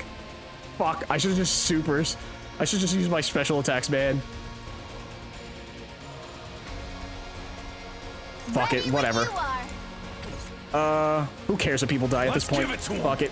I don't think they do. I think they just don't get revived in the next wave because we're outside of the thing, right? That's my guess. Because so far, people dying has, like, essentially no effect on the actual story. All in ass. When they die in gameplay, so fuck it. I don't care. That ain't nothing. Can I go, like, up here? I could, but it wouldn't do much. Fuck it, who cares? I'm ready for whatever you got. If he dies in the story, fuck it. Not my problem. I'm upset. Damn it. Retreat. Yeah, retreat, see? Good to know. I'll put an end to this. This. I still got fight in me.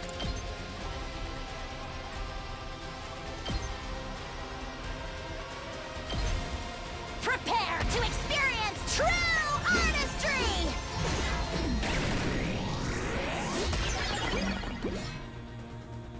Imagine dying to plant fucking vegetables or fruits, man.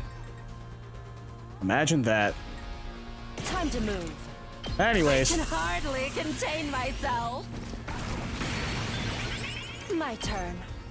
We can do this. oh, what do you know? Stand back and Finally, a watch. proc. I'll chop you to pieces. Now then, I'm all worked up now. Fucking hate Lastio. Why did I bother? Start it. Oh, now you want to do it after I've been disparaging your name? Because it fucking sucks. As long as I can one-turn things, that's all I care about. Fucking dumb bullshit. I return in all my splendor.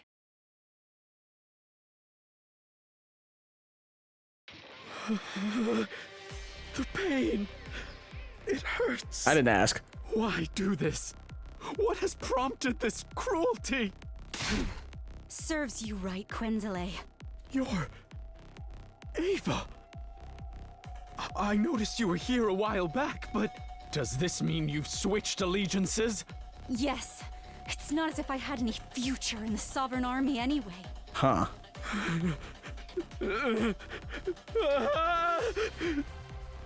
Suddenly, Quenzele broke off and stared at something behind us. Overlord Vashnes! What? We all turned around at the same time, but... Huh? There's no Did we really fall for the oldest trick in the book? Holy shit. Holy fucking shit, we fell for that. Hey, look over there behind you. Don't tell me. Even Hinako. We turned back around, but it was too late. During those precious few seconds, the defeated commander had disappeared completely. He got away? Freaking coward. I guess you could say that Quenzele has been... Quenzled. I love Eva. I love Ava so much. Ava's the fucking greatest character in this game. Are you? I love Ava so much.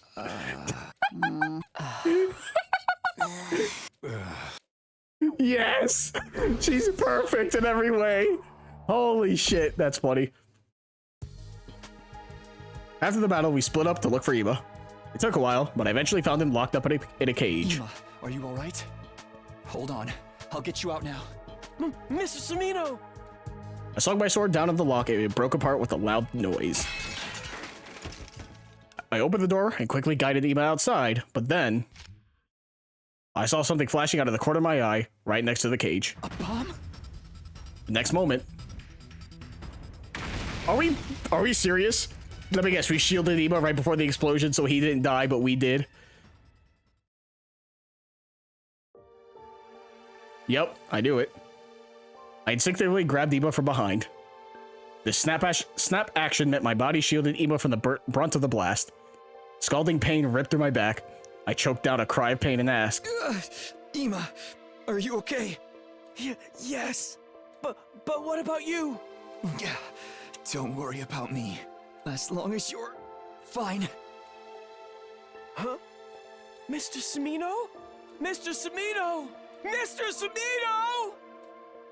damn.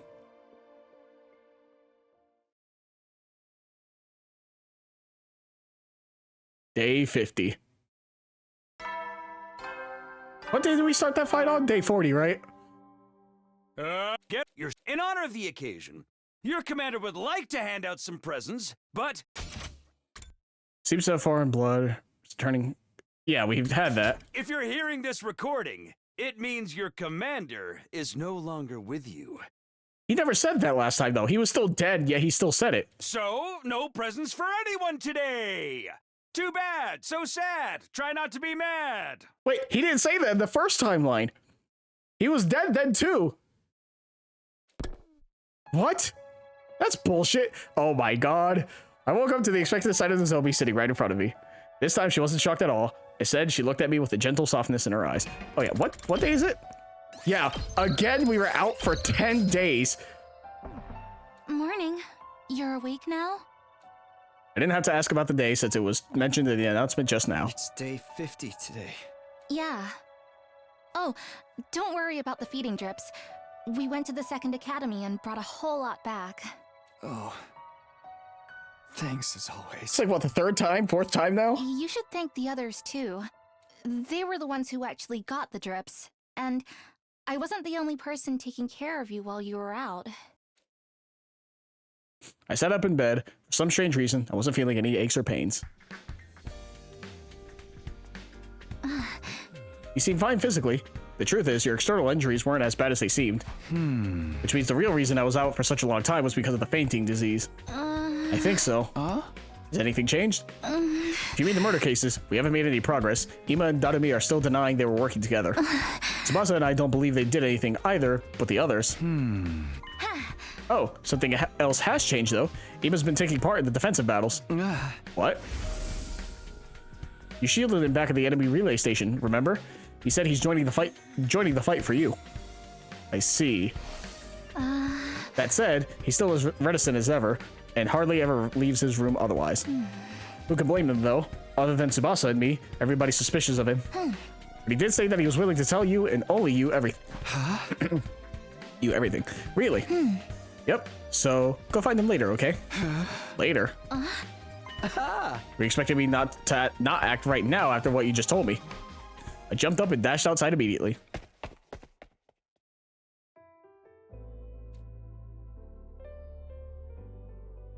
Huh. You've never been in this room. Misty Sumino, first of all, thank you for saving me that day. From the bottom of my heart, I thank you. Don't mention it, really. What I really want to hear from you is some answers. Ima nodded firmly. I was going to tell you everything after you woke up anyway. Not only because I owe you a debt of gratitude, but also because I'm now sure you couldn't have been the killer. Because the real killer would never risk his own life to save me like that. It is my deepest desire to find the person who killed my dear sister. Then smash their face in with a hammer over and over again until there's nothing left of it. Yeah, I am a detective's assistant. I do not deal well with deductions. So I've decided to entrust this earnest wish of mine to you. I have the utmost confidence that you have what it takes to bring the truth to light. I intend to do just that as soon as I get some answers from you. Now, first of all, why didn't you kill Danami? What? You think the killer is one of us, don't you? Yeah! Yes.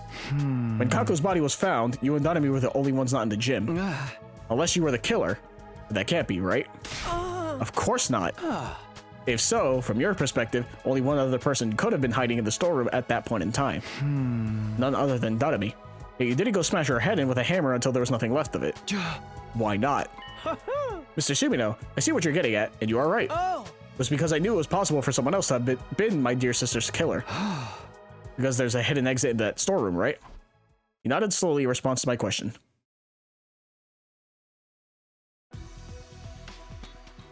Outside the cockpit section of the escape pod lay a heap of metal containers.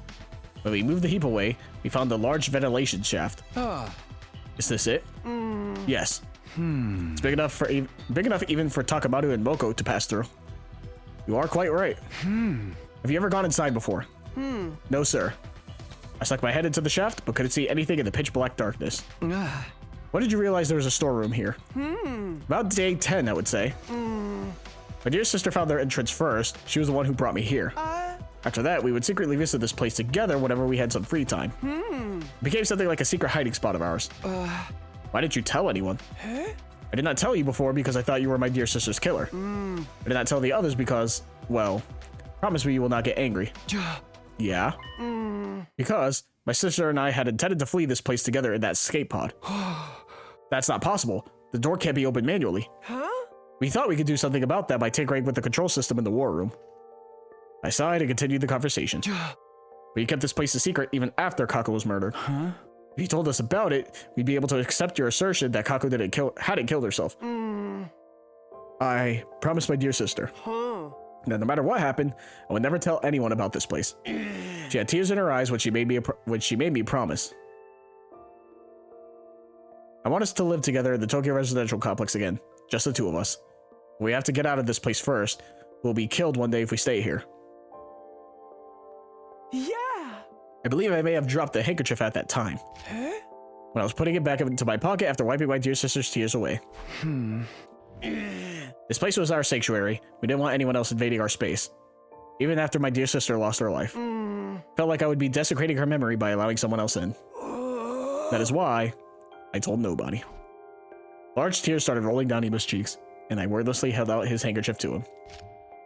Ima accepted the handkerchief and clenched it tightly in his hand. He squeezed his eyes shut, and for a long time after that, his shoulders trembled non-stop. After Ima had calmed down, we climbed back up to the surface. Tsubasa was in the garage as usual when we stepped inside. I still think it's Tsubasa. Because, once again, life detection form, and now, oh, you can't go in the ventilation shaft because it's too dark, unless you have night vision. Which, the only person who knew about the mask having that is Tsubasa. Ima, you're an unusual sight around here. Even more unusual than me being awake. I mean, I already heard about you from Nozomi. She's been going around telling everyone the news, you know. Anyway, what's up? Just wanted to know if there's a recon drone anywhere around here, with lights and cameras if possible. Yes, but what do you need it for? It's kind of hard to explain. Can you just come with us and bring the recon drone? We needed to solve the case. Tsubasa blinked a few times in quick succession at Ima's words. All right, give me a sec. Uh-oh. If there's a ventilation shaft here, that means... I see how it is now. Yeah, exactly. If Kako was killed, the presence of the shaft makes everybody in the academy a suspect, including the safers for Shoma's case. Including me. Yet you still brought me here. Does that mean you trust me? No, I personally don't. Kind of. Sort of. You don't sound very sure. I'll take it, though. Okay, let's start. Thanks. I used the drone to investigate the ventilation shaft. As a result, we were able to make a few major discoveries. Right, in summary, this is what we learned. First of all, the shaft bends in a zigzag shape a few times and extends toward that school building. It splits into a grid structure halfway and connects to different parts of the building. Anyone using this can basically exit from anywhere they like.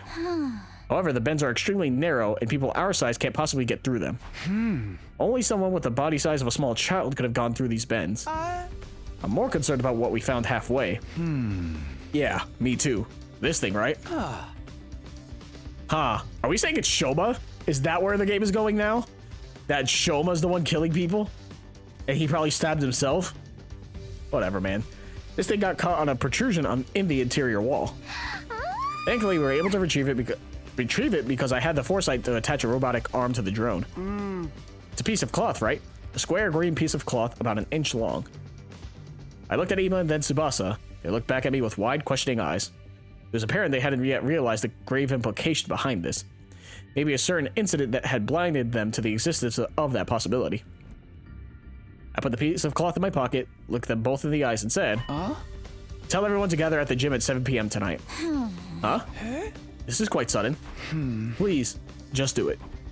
They turned to look at each other. I don't mind. What will you be doing until then? Well, you'll see. I had enough proof to make my case, but I wanted just one more piece of key evidence. So I went to the back of the school, to the place where Shoma had been stabbed. Spent a few hours thoroughly investigating every nook and cranny. Before long, the sun set and my shadows started growing longer. It was at that time that I found something, a faint trace of blood on the corner of a rock. It was maybe 30 feet away from where Shoma had been stabbed. I didn't think blood from his injuries could have sprayed that far, which meant I entered the gym at 7 p.m. sharp to find everybody already gathered there.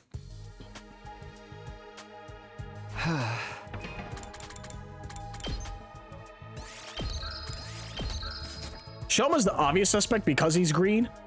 The only other option would be Kurata because of her mask. But once again, I don't consider anyone from Second to Last Defense Academy to be the culprit. Ava, you're here too? Yes, I've received an official release. Having been given Eito's room, you do not have to sleep in the cage anymore. All credit goes to Takumi and Tsubasa. The remote detonator you suggested has allowed everyone to accept my presence with the greatest peace of mind. I duplicated the device and gave a copy to everyone. I'll pass you yours later, Takumi. Nah, I don't need one. That aside, what are we all here for? Well, you see, I turned my gaze upward, then slowly lowered my head. I figured out who killed Kako and stabbed Shoma.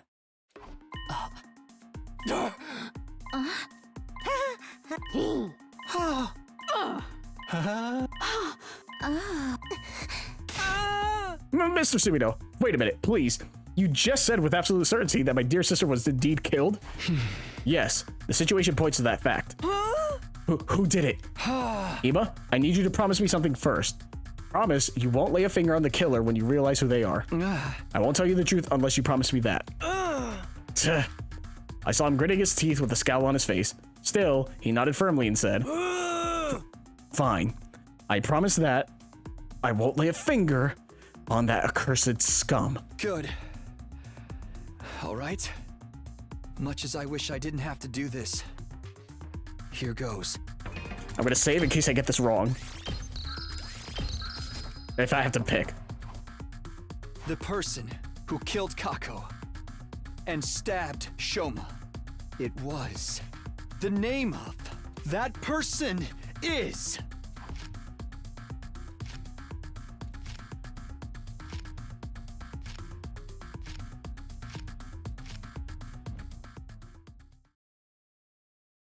The person who killed Kako and stabbed Shoma is... Are you serious? I have to get it right? You're joking. Who killed Kako and stabbed Shoma? You're joking. You're joking. Map? Why do I have the map? My guess is Shoma. It was the green scrap. The green scrap is the one thing I feel like giving it away to him, and they said body of a small child. It has to have been Shoma. Who killed Kako and stabbed Shoma? Wow, this is fucked up that you can do this. It was Eito. I'm going with my guess. I was dead set on Tsubasa until we found that green scrap. And them saying body of a small child. Is it really? We're about to find out. So that points to Shoma. Is Shoma the one behind this? Yes. How many branches can you go from here? What happens if you get it wrong? Is it just one of the things where it's wrong, or you pick everyone? The real killer. Uh-huh. My only question is, when you branch from there, is there like 13 other branches for each person you pick? You! Shoma Genzaki! What are you talking about, Takumi? Have you forgotten that I was a victim too? I was stabbed! Stop running your mouth, and just watch as I expose every last detail of your criminal wrongdoings from start to finish. The green fabric made me think Shoma. If I got this wrong, I'm so fucked. Oh. Persuasion. Oh, fuck. That's what this mechanic is for. I'll tell you what happened in chronological order. Let's start with Kako. Her estimated time of death is between 1 and 4 a.m. on day 27. You met up with her before that on day 26 to tell her to come to the gym during that period of time.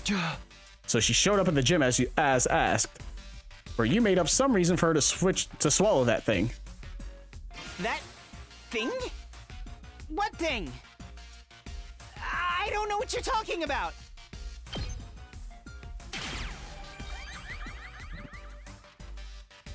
I'm talking about TTX, tetrodotoxin. Tetrodotoxin.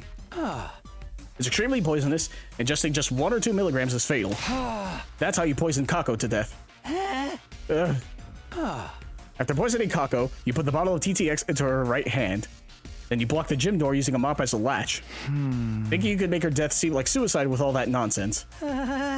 Once that was done, you climbed down the ladder at the corner of the stage and into the escape pod storeroom. You already knew that shaft was there because you'd seen Ima and Kako going into the trap door before. You did your homework and went down to check out the storeroom as well before carrying out your plan. That's why you also knew about the ventilation shaft. And you used that vent to return to the school building. That's the main reason causing me to single you out as the culprit. The main reason? Anyone could have used the ventilation shaft to get back into the school. You can't accuse me of being the culprit because of that.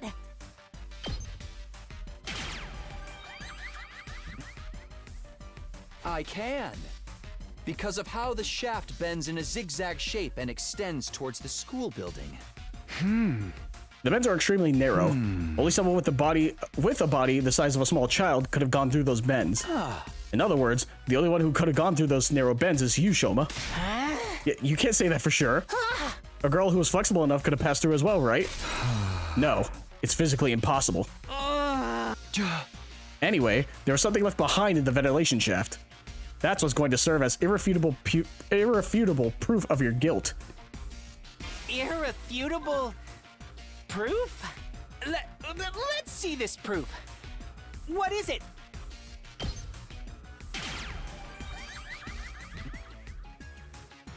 Here it is. This square piece of inch-wide green cloth. Out of all of us, only Kurata, Takamaru, and Shoma wear something green on them. But Kurata's tomato mask isn't made of cloth, so the scrap can't be hers. The shade of green on Takamaru's jacket is less vibrant than the scrap too. Shoma, turn around. Why? Just do it. I just checked. Part of Shoma's backpack has been torn. The torn part perfectly matches this cloth scrap. Indeed, I too witnessed it and have concluded they are a perfect match. You couldn't have passed through the narrow bends of that shaft while still wearing your backpack. But you couldn't leave it in the shaft either. So you tied the shoulder straps to your feet and pulled it along as you climbed up. That's how the backpack got caught on a sharp edge protruding out of the inner wall of the shaft. This cloth scrap got torn off because of that. No. This is fake evidence planted by the real culprit. Someone tried to frame me. If that was the case, why would that someone stab you? That one act would completely divert all suspicion away from you.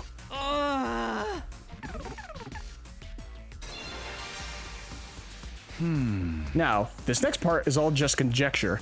Shoma, you were actually intending to kill Ima as well, weren't you?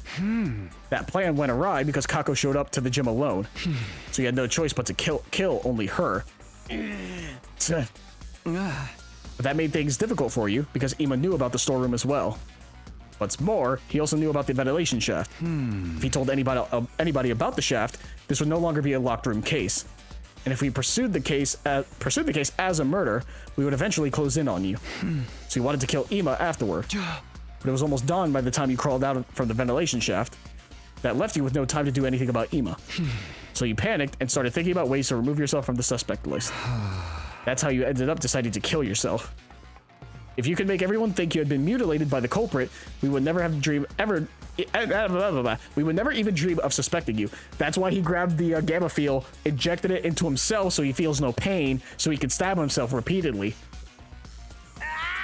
Yeah, you're being ridiculous. This is way too bold a plan for someone like me. Who would dare kill themselves just to make it seem like they were innocent? What's the point of being seen as innocent if you're dead?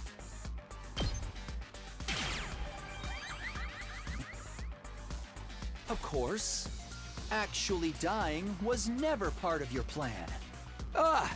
In fact, you're absolutely confident you wouldn't die, because we have the revive-o-matic in the infirmary. But for that to work, you had to die in a way that allowed us to find your dead body quickly. That's why he screamed! After all, we would have been able to revive you if too much time had passed. That's why you screamed, right? And right after the morning announcement, so that everyone could hear you. Then you stabbed yourself all over and temporarily ended your own life. I can't believe I'm listening to this. Please be realistic. No one in their right mind would willingly stab themselves that many times. It just doesn't make any sense. We're not talking about cutting your wrists or slitting your throat here. Stabbing your own body over and over again like that? You'd be in too much pain to physically continue after a while. It's just not possible. I'm just curious about motive. Why is Shoma doing this? No, it is possible. If you injected yourself with a powerful anesthetic, like gamma feel. Remember what Yugamu said? At the proper dilution, the substance can numb the body's pain and emotional receptors without causing loss of consciousness. Yep, and I still stand by that. It does make sense. So you try to say that I used that drug to do the deed, right? But where would I even find a drug? Excuse me, a drug like that? You probably stole it from somewhere. Stole it from where? You can't just gloss over the details like that. True. Tell me, where I could have gotten that drug That's from. a new sprite.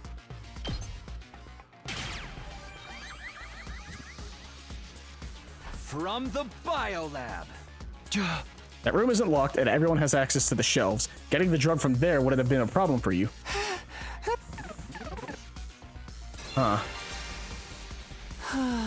Alright. Assuming that I did inject myself with that anesthetic. How did I get rid of the hypodermic needle afterwards? When you found me at the back of the building, was there anything like that on me? There wasn't. Inside your wounds? No. Okay, that's what I thought. That didn't sound right. You hid the needle inside your body. Yeah, that's not right. Push it deeply into one of the wounds made with a knife. That means the whole syringe would still be in my body. Yes, you must be in a lot of pain. I'm not in any pain at all. Yeah, I figured that was wrong. Oh, what? Wait, what did I get wrong? Give me a minute, I need to rethink this. Oh, what are you trying to do here? Yeah, I know. I figured that wasn't right, but you have a time limit to make these choices. So I'm trying to make sure I'm doing it right. Hypodermic needle afterwards. When you found me at the back of the building, was there anything like that on me? Swallowed is the only thing. Right? Okay, so toss it away. You swallowed the needle. I figured that wouldn't be right, but like we searched the area, we would have found it, no? I guess he could have injected himself and then threw it away before he stabbed himself. I guess I'm thinking like, the reason why I picked the other two was because I was thinking the needle would be at the crime scene, but I'm also forgetting you have to inject yourself before you stab yourself. So that's my fault. You've always been a glutton. Are you insane talking to me? Yeah. Yeah, fine. That's on me. I get it. How did I get rid of the... When you found me at the back of... You must have tossed it somewhere far away when you were done with it. What about the knife? Where did the knife I used to stab myself disappear to? You tossed that far away as well, just like you did with the syringe. Did anyone find any of those things at the scene? No. But nobody searched the area nearby on day 27, the day of the incident. You could have collected those items the next day on day 28 after you woke up. But still, you're just guessing at this point. You've got no real proof. No proof that I threw the knife away after stabbing myself. I do have proof. It's not with me right now, but I did find something. There was something some 30 feet away from where we found you. What was it? What did you find?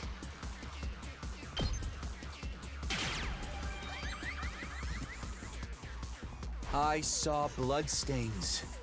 Just a little patch on the corner of a rock. In a place where blood from your injuries couldn't have reached. Those stains prove that the bloody knife had been thrown over there. That's enough already. It doesn't matter what you try to say, because you have no solid proof. The green cloth was the only piece of substantial evidence you managed to produce. Anyone could have left that behind to frame me. All it proves is that I could have committed this crime. But it doesn't prove that I was the only one who could have done it.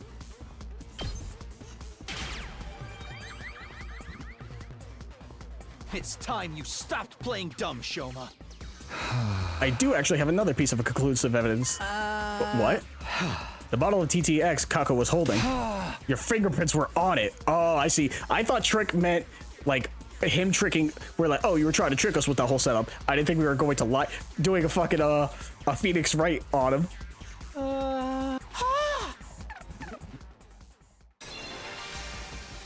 That can't be.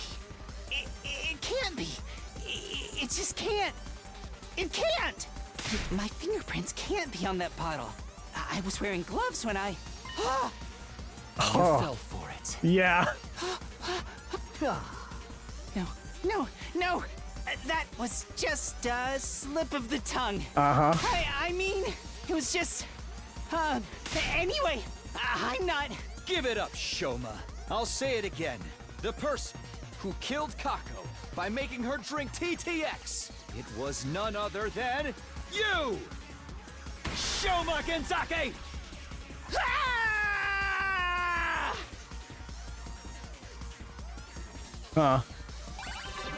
Yeah, fuck you, Shoma. I knew I didn't like you for a reason. This motherfucker has the opportunity and just starts killing people? Fuck him. The fuck's your problem, Shoma? Man, fuck this guy. Takumi, you got a few things wrong, but for the most part, you were correct. It was me. I killed Kako. Back off, Eva. You promised. So, which parts did I get wrong? The entire premise to begin with. I did not kill her of my own volition. I was ordered to do so by a certain someone. Let's call this person X for now. Stop trying to make excuses for yourself. I'm telling you the truth. Please believe me. Tell us more about this order you received. Just before dawn on day 26, I woke up to someone tapping my cheek. When I opened my eyes, X was there, right in front of me. You didn't lock the door? I did. I think X was already hiding inside before I came in. Under the bed or something. What did X say? X said... I killed Gaku and intend to make you my next target. But I'll let you off if you follow my instructions. If you go against me or tell the others about my existence, I'll blow up the bomb inside your body immediately. Yes, the bomb planted in all of your bodies by that robot known as CRA. Just who is this X person? I don't know. They were wearing a long black poncho. They wore a mask over their face and used a voice changer to hide their real voice. That sounds like the fake stabber you made up to fool us. I mean, it's true I wasn't stabbed by a person of that description, but that person definitely exists. What happened after that? I followed X's instructions. I didn't want to be killed the way Gaku had been. X came up with the entire plan. He told me about the ladder shaft, escape pod hanger, and ventilation shaft. The tetrodotoxin, it was X who obtained that bottle of TTX2. After that, I simply asked Kako to meet using the script X had prepared. What did the script say? To speak to her on the afternoon of day 26. Kako, I know about the storeroom with the escape pod too. I did some research at the library and found a way to open the cockpit and launch the pod into space. So, would you like to escape from this academy together with me and Ima? If so, come with Ima to the gym tonight at 2 a.m. The plan was to kill not just Kako, but Ima as well. Because they were the only other people who knew about the storeroom. Killing them both at the same time in a locked room would make their death seem like suicide. Yeah. Only Kako showed up at the gym at the specified time, 2 a.m. Why? Kako said this. I haven't told my dear brother what you told me yet. First, I need to verify whether your information is authentic or not. If it's true, then we set off tomorrow. But keep it a secret from my dear brother, alright? I want to surprise him. I hesitated to execute the plan because she had showed up alone. But X also told me, if you chicken out and do nothing, I'll still blow you up. Assuming this X person is real, I'm still leaning on Tsubasa. So, I passed Kako a water bottle mixed with TTX. Takumi more or less covered what happened after that until I returned to the school building. Except, I had not foreseen that my backpack would get torn along the way. After returning to the first floor of the school building, I was at a loss because I didn't know what I was supposed to do about Ima. It was going to be difficult to kill him because the sun had already risen by then. Suddenly, X appeared again. Ima probably knows about the ventilation shaft. If he spills the beans, they'll all know Kako didn't die in a locked room. They'll start investigating the case as a murder instead of assuming it was a suicide. The morning announcement will be playing soon. You won't make it back to the roof in time. Somebody will realize you were out and about before dawn. But rest assured, for if you do as I say, you'll never even make it to the suspect list. That's why you went to the back of the building, and... yes, I'd been left with no other choice. I was hesitant right up until the moment I injected myself with Gamma Feel. Once I did that, it was as if my sense of fear completely evaporated. Oh, X gave me the Gamma Feel as well, along with a knife and syringe. I'm pretty sure X must have been the one to collect the knife and syringe that I dropped after I did the deed, because I know I definitely didn't retrieve them. Story thus told, Shoma slumped his shoulders and bowed his head deeply. The silence that followed stretched on until Hideko finally spoke up. I have just one last question, Shoma. Do the words back or heart ring any bells? Back or heart? No, I have no idea. Thank you. Your reaction was the answer I needed. I guess that's it, Takumi. Yeah, X must have done it if Shoma wasn't involved in that particular affair. Everybody was looking at us in confusion. Probably because nobody knew that someone had stolen the hearts from the dead bodies. Then Shoma started trembling like a leaf, as if he suddenly remembered something. Oh no, that's it. I'm gone for. I told you about X. The bomb inside me is gonna blow up now. Nothing's happening. Yeah, nothing's happening. Did this X person lie to you? I think they must have. I don't trust you, Tsubasa. An amateur can't possibly make a detonator for the bomb in our bodies. Stares at camera. That amateur can't possibly make a detonator for the bomb in our bodies. Except a professional who could make a detonator for a bomb in someone's body, like Ava. Also, while I had the thought, if I remember correctly, when we woke up to Shoma screaming, we met Hideko, who said she also got out of her room, but Tsubasa said she was already on the roof. If I'm remembering that conversation correctly, I could be wrong. Tsubasa was already on the roof when the scream happened. It has to be Tsubasa. I'm centering on her. She has not cleared her name. Only someone with my level of skill and experience. So Mr. Gizaki won't be executed. Then I'll do it myself. I'll kill you. I'll tear you limb from limb. Stop showing the fucking sky. Show me a CG with him doing it. Ima let out a guttural roar and charged towards Shoma so quickly, nobody had time to react. He shoved Shoma to the ground, clambered on top of him, and started strangling him so hard, it almost seemed like he might rip his head off. Go to hell! Ima, no! I ran over in a panic and pulled Ima off. Shoma had fainted and was frothing at the mouth. Yugamu darted over and conducted a quick check. He's fine. Just passed out. Damn it. Damn it! Damn it! Dear sister! My dear sister! My dear sister! We should have let Ima kill him. I'll fucking let him. After that heartbreaking outburst, Ima simply collapsed on the spot. Nozomi and Tsubasa rushed over and started comforting him. Everybody else was at a loss, simply staring quietly at Ima as they stood rooted to the spot. The sound of Ima's pained wails echoed coldly and endlessly through the walls of the building.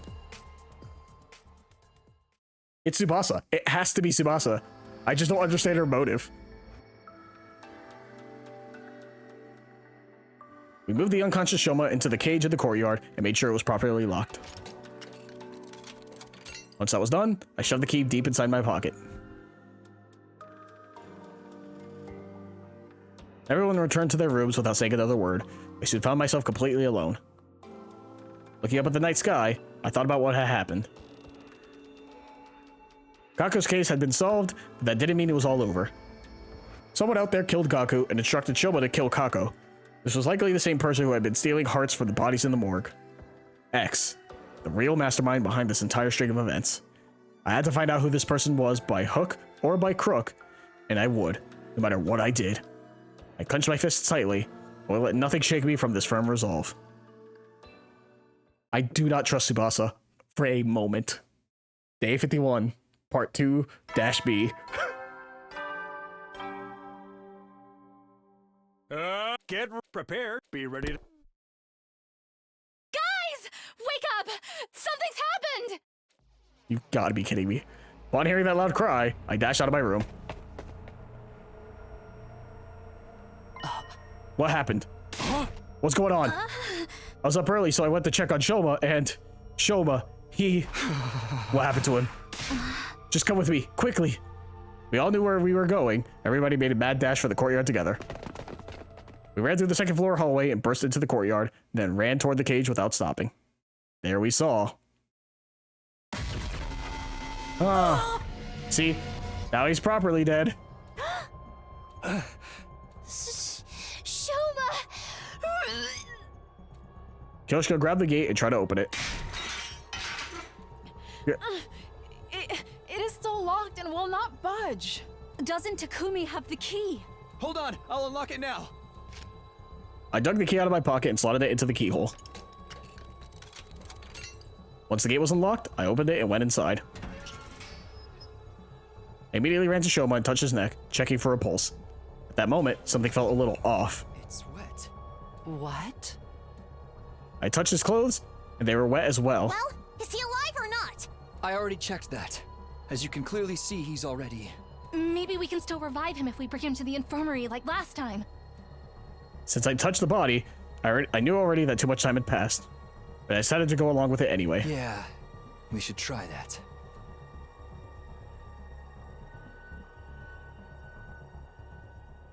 Cause of death, hemorrhagic shock. Estimated time of death, day 51, between 2 and 5 a.m. Multiple stab wounds on the chest and abdomen. Murder weapon is likely a sharp blade about 8 inches long. Too much time has passed since death. Insufficient cryptoglobin present in body. Impossible to revive. After everyone had a chance to view the monitor, the mood in the room became heavier. The hell's going on? How'd the killer get to Shoma when the cage was locked? Takumi, did you lock your door last night? Yes, I did. So nobody could have stolen the key from me while I was sleeping. And I know I'm repeating myself, but that key is unique. It cannot be copied. Well, that narrows down the list of possible suspects to just Takumi, right?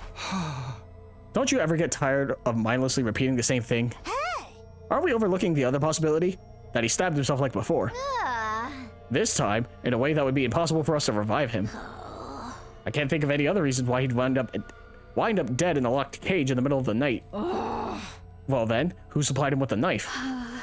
It had to be X, right? If it was X, they would have passed him some gamma fuel and a syringe. Yeah, ain't no one strong enough to keep mutilating yourself like that without being drugged the hell out of their mind. He could have used one of the bottles that had been stolen previously. We moved Shoma's remains to the morgue. There were now 4 bodies lying on tables there. At Ima's request, we made sure that Kako and Shoma's bodies were not placed next to each other.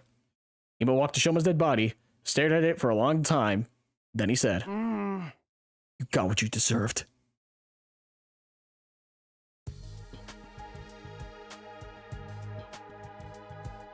After that, we investigated the courtyard together.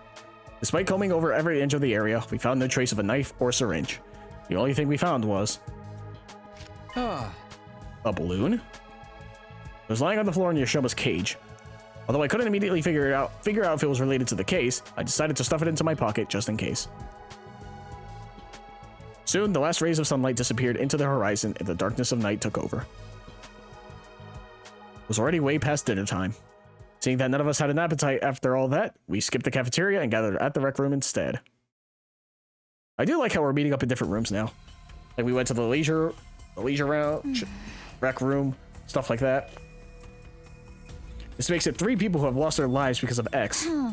We don't know for sure if X had anything to do with Shoma's case yet. Of course they did. We'd all be in serious trouble if it wasn't X. Because that would mean there are 2 killers of X's caliber running around free. So, who do you think X might be? Everyone fell silent. This was the question I was dreading the most, and it seemed like the others felt the same. Ever since Shoma shared his side of the story last night, we've all been avoiding that particular issue. But it was time to face reality. I steeled myself and turned to Tsubasa. Tsubasa, do you still have the organic life detection device? Yes. Oh. 12. The exact same number as the people present here. That means somebody among us is X.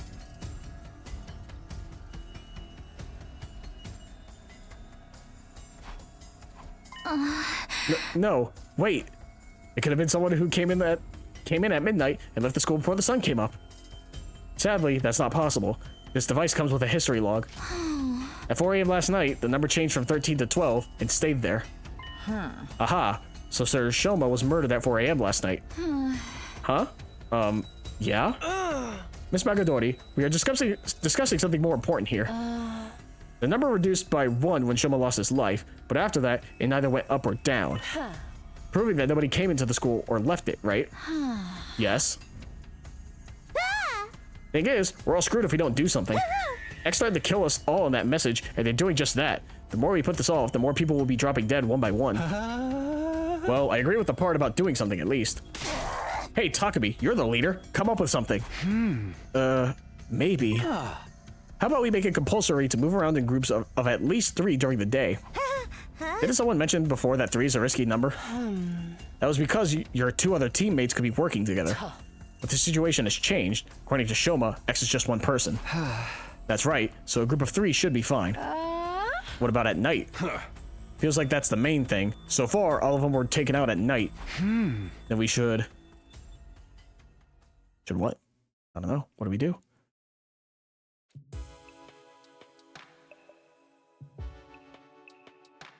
What the fuck is this? Are we all sleeping together in groups of 3? Phew, done and done. Are we all going to be sleeping here from now on? How bland and boring. Getting evacuation center vibes here.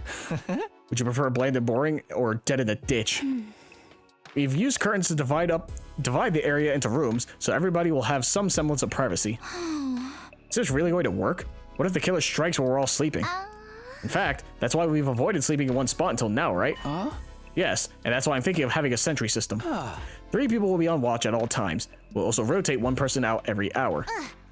If anything happens, just shout. That's reassuring. Now I can get a good night's rest. My skin will thank me.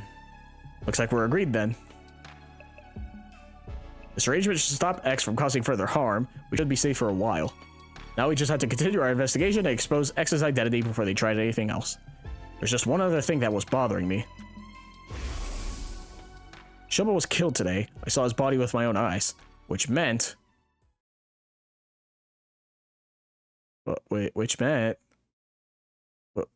Yep. Fuck. I thought about it. It's like, there's no way we're gonna have another cut because we saw it. Bro, we're on day 75. Get ready for... Prepared. Be ready to... Holy fuck. We're gonna hit day 100 just passing out every fucking day. This route is ending so fast. The first thought to cross my mind at that time was, not again, along with a sense of resignation. Looking up at the unfamiliar ceiling, it took me a few seconds to realize I was in the gym. I stood up from my makeshift bed, pulled open the curtain divider, and stepped outside. Takumi! He awakens! I didn't want to sweat the small stuff, but he gave us a real scare this time. You were out for 23 whole days. Is that a new record? Yeah. Oh, for the love of murder. I turned slowly to look at everyone and then said, everyone's safe. Thanks to your last words. My last words? For us to move in groups during the day and sleep together at night. Remember? Those were the instructions you gave us on day 51. We've been able to survive all this time because of them. X hasn't had an opportunity to strike. That also means X is still... Yes, we still don't know who they are. If we did, we would have thrown them in the cage and tossed away the key already. Now that I got a better look at them, I saw signs of fatigue on everyone's faces. X is among us. I'll be killed if I walk around with only one other person. They've all had to spend the last 33 days under the crushing weight of such thoughts. It's no wonder their mental fatigue was starting to show physically. Oh, right. There's something you need to know. What is it? About 10 days ago, we met the boy with the undying flames. He showed himself? Yeah. Well, he was feeling very unwell, but said he just had to tell us something. And what was that? I recently found out there's something called a distress signal transmitter somewhere in the school. It was put here in the event of all but one member of Team 1 dying.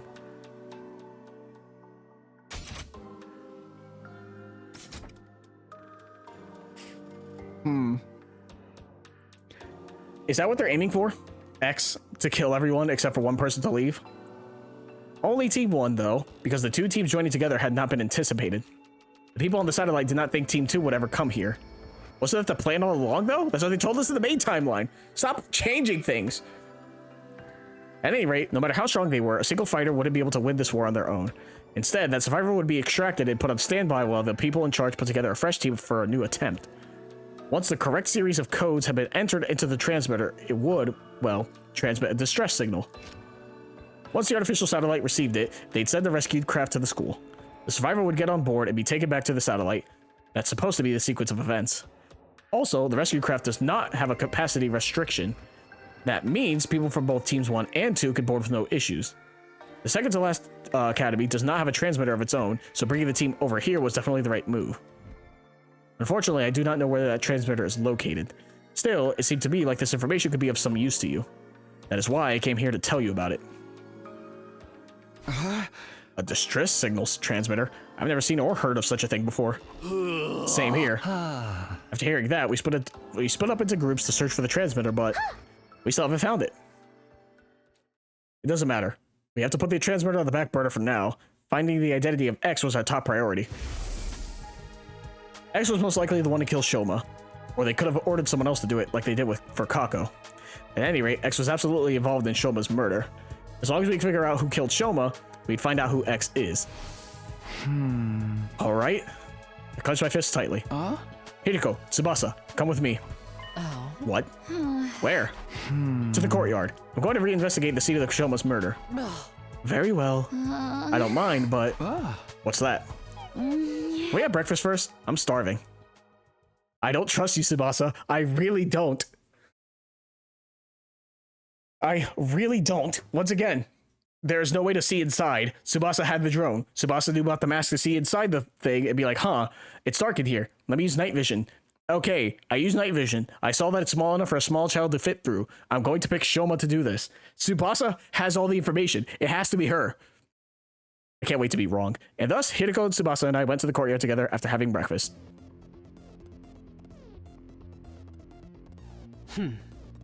Why did you ask us to come along? I can't go against my own last words now, can I? Part about moving together in groups during the day. Oh. Why choose us? No reason in particular. I just felt like it. Felt like it. One of us could very well be X. Yeah, Tsubasa. Then it would be a 2-on-1 fight. What if X tries to destroy evidence during this investigation? I'm not worried. They would have already done that while I was unconscious if it was that important. Yes, that is true. Then what are you investigating? One question before I answer that. Nobody had an alibi for 4 a.m. on day 51, right? When Shobo was killed. Yes, we were all sleeping in our rooms. Well, Ava was in Eito's room actually, but you know what I mean. What about the murder weapon, or any other clues? So far, we haven't found anything. In that case, the fastest way to identify X is to see who could have possibly killed Shoma under those circumstances. The killer likely used a special method to kill Shoma while he was locked in the cage. Figuring out what that method was could break this case wide open. Who could have done that? Was thus the best line of investigation to pursue. How exactly are we going to do that? This place is so big that I have no idea where to even start. We need some sort of clue first. There is a clue. Shoma's body was wet when we first found it, remember? I think finding out why may very well be the key to solving this case. You not mean wet with blood, or you mean wet with water? Well, I guess water. I walked over to the courtyard fountain. There was a valve with a handle on the side, probably for adjusting the amount of water being spouted. I opened it completely, and then... frightening amount of water gushed out all at once, making the fountain look like an erupting geyser or open dam. A giant column of water shot up into the sky, and came down again like a downpour of rain. I quickly turned the handle to close the valve. Soon, the water slowed considerably and went back to its normal flow. Phew, that was close. What exactly were you trying to do? I'm glad I was standing over here. I'd be all wet by now if I'd been any closer. Next, I checked the central drain. It was more like a tunnel than a drain. The water flowed deep into that tunnel. There's a large handle here as well. I turned the handle, and the wall came down from the top of the tunnel, completely sealing up the drain. After checking it, I returned the handle to its original position. I briefly saw Hideko and Tsubasa staring at me in confusion as I proceeded to my next destination, the cage where Shoma had been held. We already checked every last inch of that cage. There are no hidden tunnels underneath, and the bars are as strong as can be. No scratches on the lock either, and no traces that anything had been tampered with. The hinges of the gate are also untouched. As I was listening to them, my eyes wandered to the top of the cage. Officially, this cage is an animal pen. I think it was supposed to be modeled after a bird cage or something. You see that ring suspended from the top there? Yes, what about it? I didn't answer, instead lowering my glance to the bottom of the cage, where something caught my eye. This cage isn't secured to the floor. It's just a bottomless cage placed on top of a base.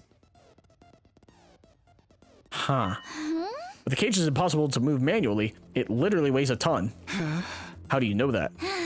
There's a blueprint of the courtyard on the war room's computer that had some information about it. I see. So it weighs 1 ton. Hey, that reminds me. Did you know that this courtyard was originally created as a biotope for space development research? Biotope? I'll try to keep the explanation as brief as possible. It's said that before world death, Earth was full of different kinds of terrain, like arid regions and rainforests. And each of these regions were inhabited by living things unique to that area, including plants, microorganisms, and vertebrates. Excuse me. For research purposes, this place had originally been created as a perfect replica of the ecosystems those creatures had been living in. That's why there are blasts of hot air to simulate a desert environment. It can also withstand atmospheric pressures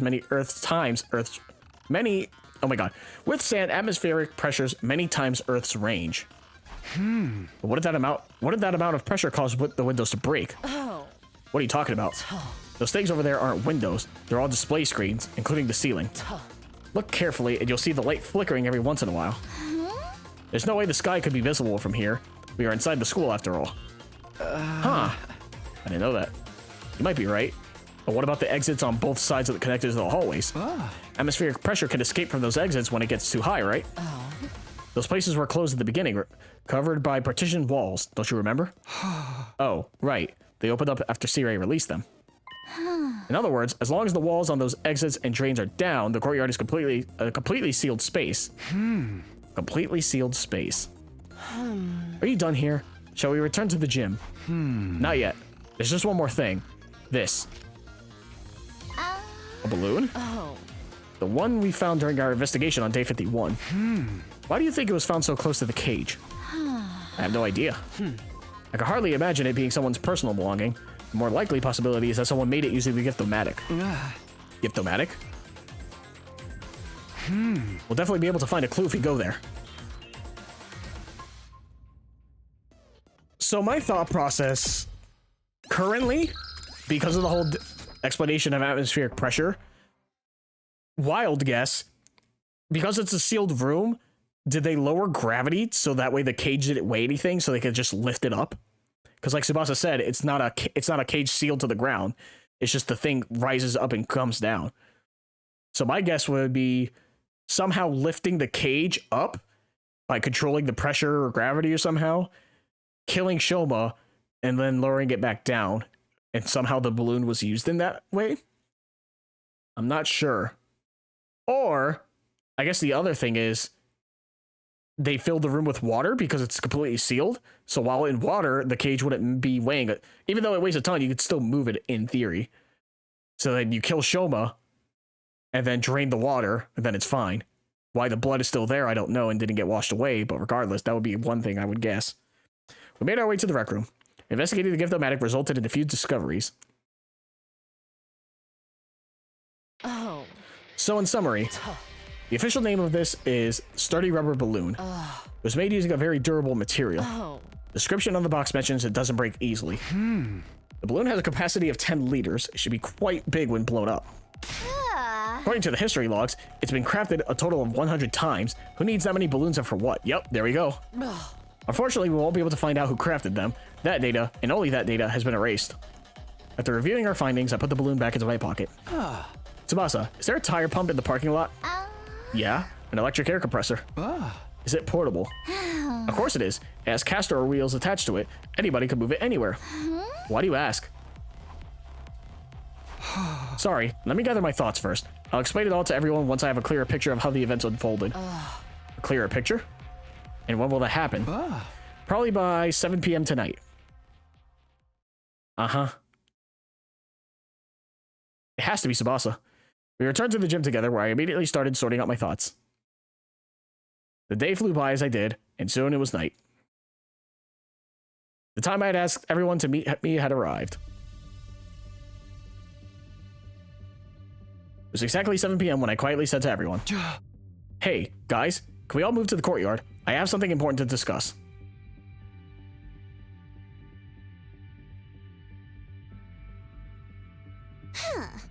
What is this important thing we had to come all the way here to discuss?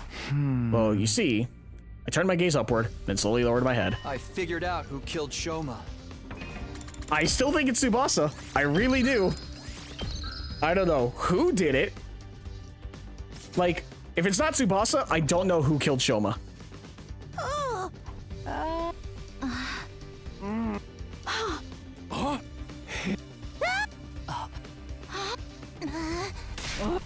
Who did it? First, we must answer the how. How did the killer stab Shoma while he was inside a locked cage? Once we can figure that out, the identity of the killer becomes apparent. Because only that person could have done all that under those circumstances. Just cut to the chase and tell us who the killer is already. All right. I'll tell you. Is it Kyoshka because of her blade? She's the only one who carries a weapon. If it's not Kyoshka, I'm still going Tsubasa. The person who killed Shoma. You gotta be kidding me. It was the name of that person. The person who killed Shoma is... You're joking that I have to guess now. I don't have enough information. I still think it's Tsubasa because she knows everything. But does that prove that she's X? It's either Tsubasa or it's Kyoshka. Kyoshka has the blade. Oh, don't make me pick Kyoshka. Do not make me pick Kyoshka. Do not make me pick Kyoshka. There's no way we're figuring out who X is right now. There's no way we're figuring out who X is. Tsubasa has to be X. It was Kyoshka, wasn't it? Because of her katana. Is that the thing we're going with? Is that the thing we're going with? Is that the... I don't know who else it could be. It's either Tsubasa or Kyoshka, and I hate this fucking game. There's no way they're gonna say it was Moko who lifted the fucking 1-ton thing. I'm so mad. I'm so mad. I don't know who it is proper. I need to save. I'm so paranoid. I don't want to pick Kyoshka. I don't know. Oh, God damn it. Let me check the transcript. I need to check. Hold on. How far back can I go? Tsubasa, come with me. Okay. Yes, yes, yes. I need to read this water part because I don't think I understood it. I understood it fully. Okay, Shoma's body was wet when we found it. Courtyard fountain. There was a valve. We adjusted it for the amount of water. A lot of water. Giant columns shot up into the sky, came down again, downpour of rain. Slowed down considerably, went back to normal flow. More like a tunnel than a drain, the water flowed deep into that tunnel. Large handle here as well. I turned the handle and a wall came down from the top of the tunnel, completely sealing up the drain. So it was a completely sealed room. The water flow had to be full. No hidden tunnels. Animal pen, modeled after a bird cage. The cage isn't secured to the floor. It's a bottomless cage placed on the top of a base. Possible to move manually, it literally weighs a ton.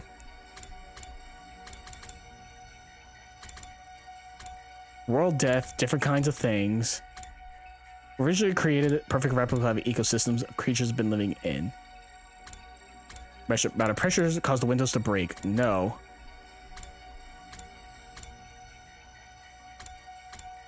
As long as the walls on those exits and drains are down, the courtyard's a completely sealed space.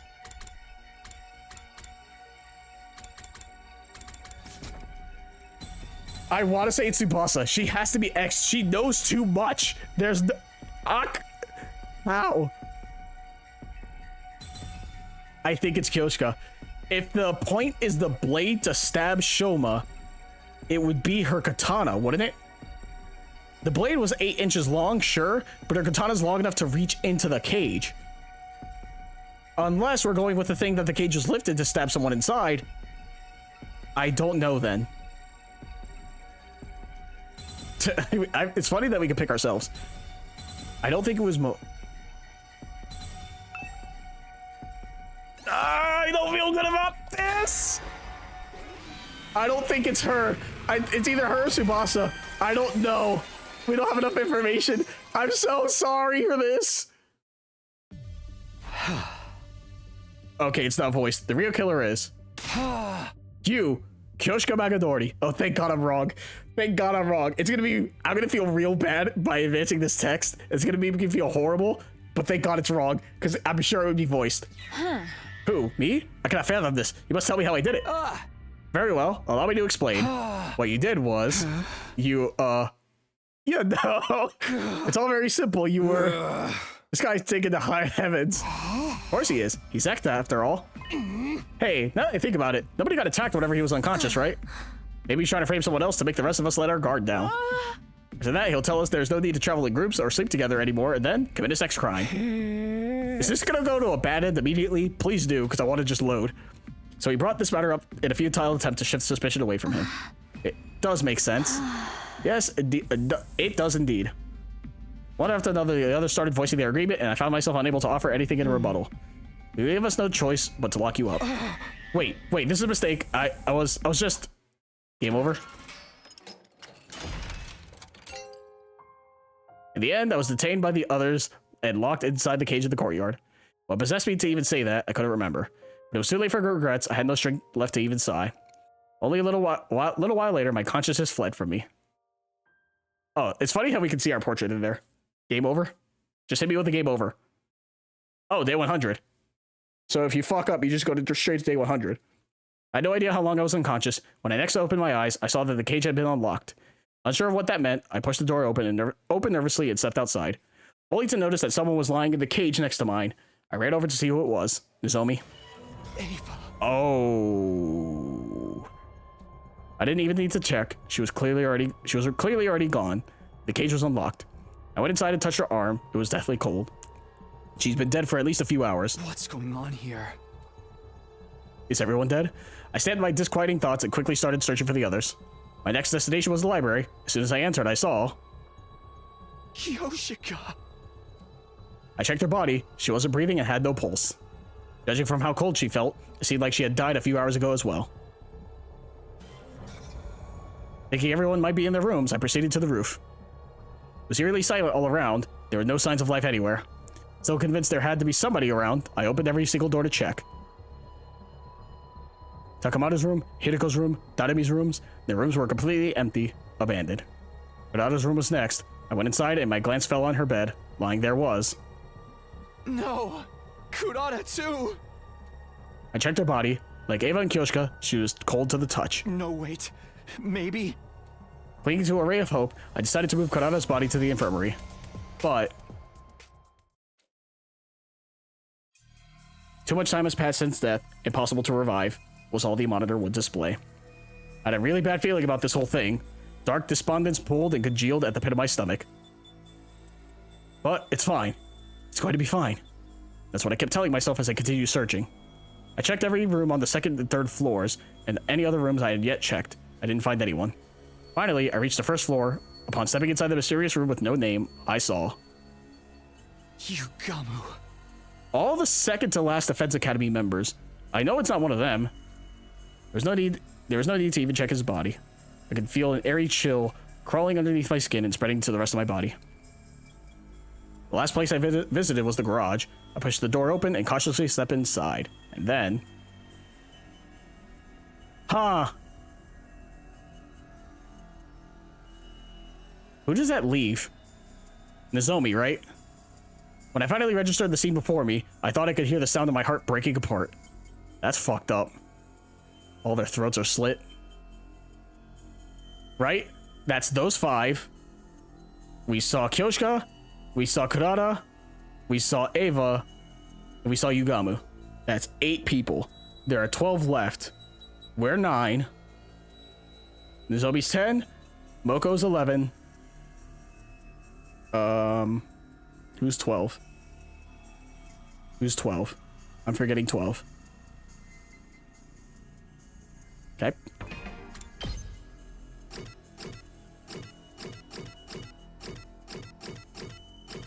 Nozomi, Kurata. Is that not? Am I stupid? 5 of them there. Us, we're 6. Ava, 7. Kurata, Yugamu, Kyoshka, Moko, Nozomi. Okay, no, we're good. So then out of everyone, I think Nozomi's the last one, right? Nozomi and Moko are the only 2 we haven't seen yet. Okay, I'm just making sure my count is correct. I think it is.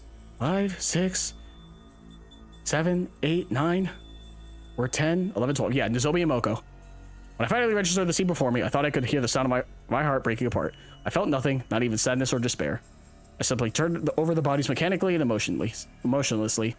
Takamaru, Iba, Danami, and Tsubasa's hearts had been removed through their backs. Acting on a hunch, I peered underneath Hideko's clothing to check her back as well. There was a large empty cavity there as well, just as I had suspected. But I was no longer capable of reasoning through this through. My mental faculties had been taken over by a thick, impenetrable fog.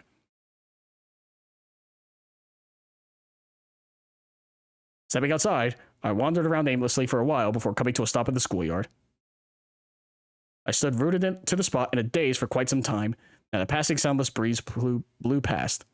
As I took in the breeze, a slight sense of suspicion flashed through the back of my mind. How many dead bodies have I found? 1, 2, 3, 4, 9. I was put in the prison cell on day 75. How many survivors were there at that time? Including myself, there were 12, which meant... But that suspicion was quickly dispelled from my mind when the remaining 2 survivors appeared before me. We fought so hard in the defensive battles. Everyone gave their all. We even beat Veshness. And yet, this is what we woke up to. Takumi. You killed them all, right? Nope. What? We're the last 3 still alive. No one else but you could have done it. Her accusation jolted my mind into action, and I started to defend myself desperately. No, it wasn't me. I went through the same ordeal too. My cage was unlocked when I woke up, and I walked out to almost everybody dead. You really think we'll believe you after what you've already done? Who else could have done this, huh? Tell us! I don't know! I don't have enough information! It has to be one of you 2 then at this point. Moko was right. The 3 of us were the only ones still alive. It stood to reason that one of us had to be the killer. Come on, we're waiting! Who killed everybody if not you? It was...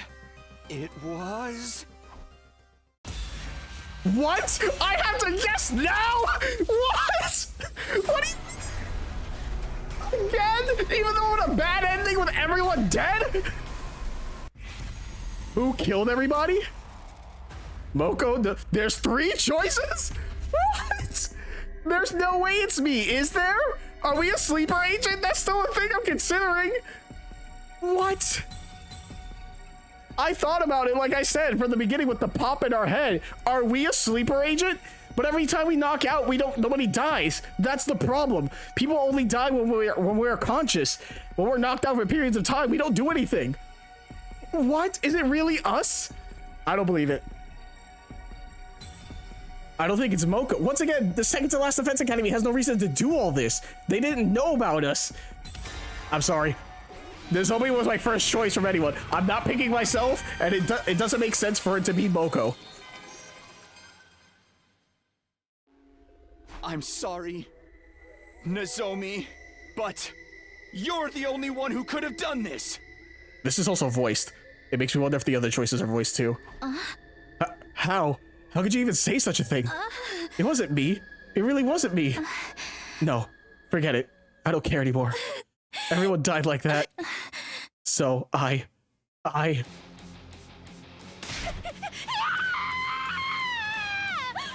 She suddenly screamed at the top of her lungs and ran off toward the wall of fire. Wait! Nozomi! I quickly followed her.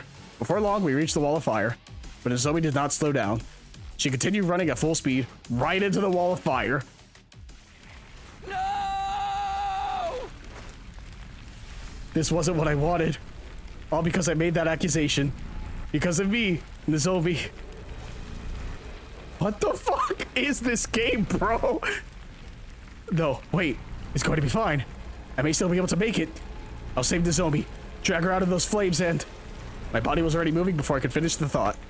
I launched myself into the fiery flames. The very next moment, I was vaporized in an instant. My consciousness ceased just as quickly as my body was reduced to ashes. What? What? Fuck! Fuck! Are you serious? Are you fucking kidding me? Okay, so yeah, it looks like the credits are the same then. Does it show? Okay, yeah, it does show names I haven't seen before. There's Quinzella. Okay, as far as I know, I can skip credits. So, number 95, Mystery Route. A Kind Heart, well done. What are you fucking talking about? That's 2 endings, I guess. Oh my god, it does split me. Wait. Where's the decision to make the choice? Who killed Shoma? Other. Okay. Oh. I don't like that. Huh. That's... I do not like. It tells you the answers. Oh man, that's no fun. That's shitty. Huh. Who killed... So then... Who stabbed?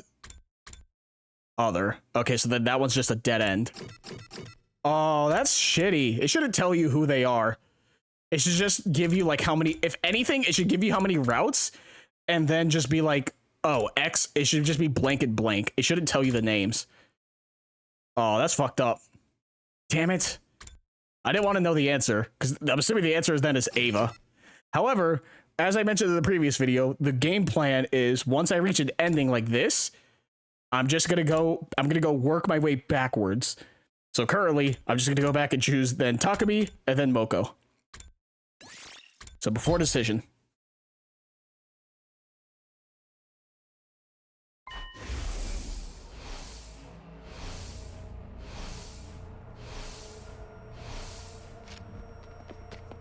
Oh, is the whole heart thing because Ava's an invader? Is that why it's her? Well, no, that doesn't make her X. That makes her whoever an accomplice with X.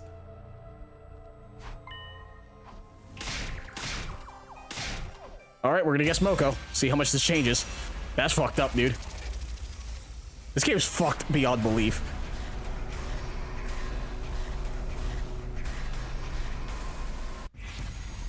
Who killed everybody? None of us, I guess. I don't fucking know, dude.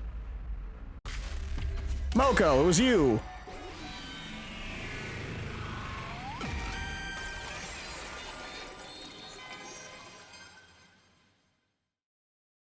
You! Moko Mochiro! You killed everyone. It had to have been you. There's no mistake about it. Wait, what? Okay, that was weird. No.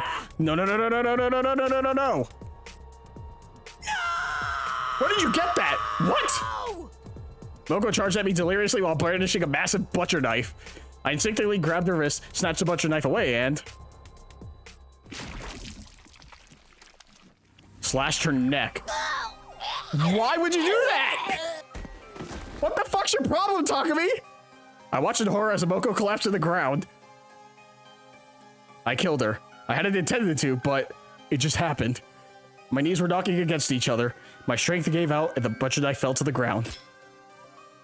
Immediately after. Moko. Moko.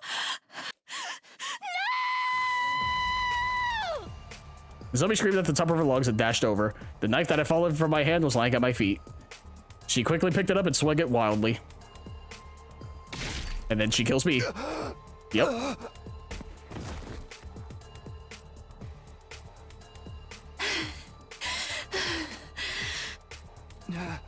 Nozomi, why?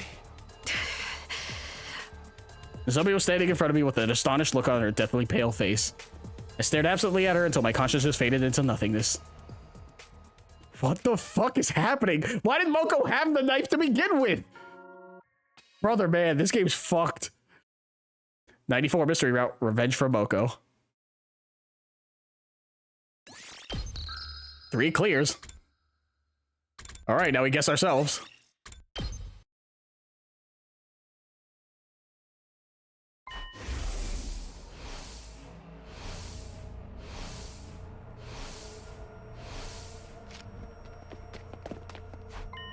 All right.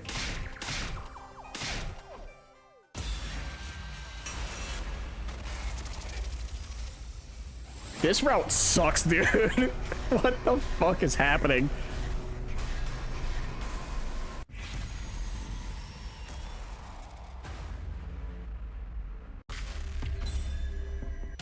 All right, I'm the last choice.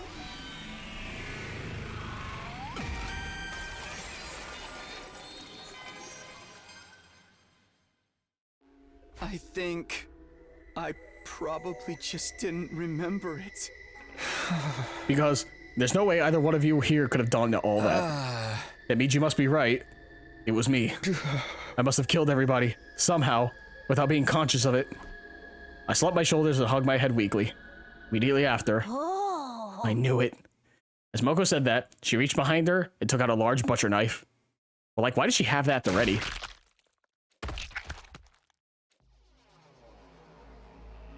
The next thing I knew, I was staring at my kneeled body, arms drooping lifelessly on both sides. Oh, they beheaded me. What the fuck's your problem, Moko? How was I able to see my own body from this angle? That was the last thought that ran through my mind before I blacked out completely. What the fuck, Nozomi? You let that happen? That's fucked. 96, mystery route, terminated Sumino. Oh, that's 4 endings. We're collecting them at least. Huh. So is orange like an ending? That's what I'm guessing. All right, so note to self, I'm gonna try to remember, but from now on, if I see a choice where it's like where I have to guess who someone died or who killed who, I'm going to do my best to avoid hovering over the locks, since it's just giving me the answer at that point, and I don't like that. However, because there is a decision for myself, I'm going to pick it and just get it out the way. That way we can go down Ava, which is most likely the true route. I'm glad I was wrong that it wasn't Kyoshika, but now the question becomes is how is it Ava?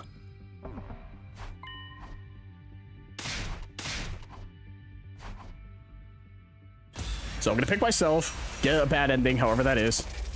And then from there, just pick Ava and go down the true route. Because once again, I don't think it's us. It's not gonna be the one behind this. Yeah, it's me. Smile. I did it. Just kidding, guys. It's not really my future. It's I'm collecting the ending, so. I don't have any memories of it, but the killer, it could very well have been me. Oh,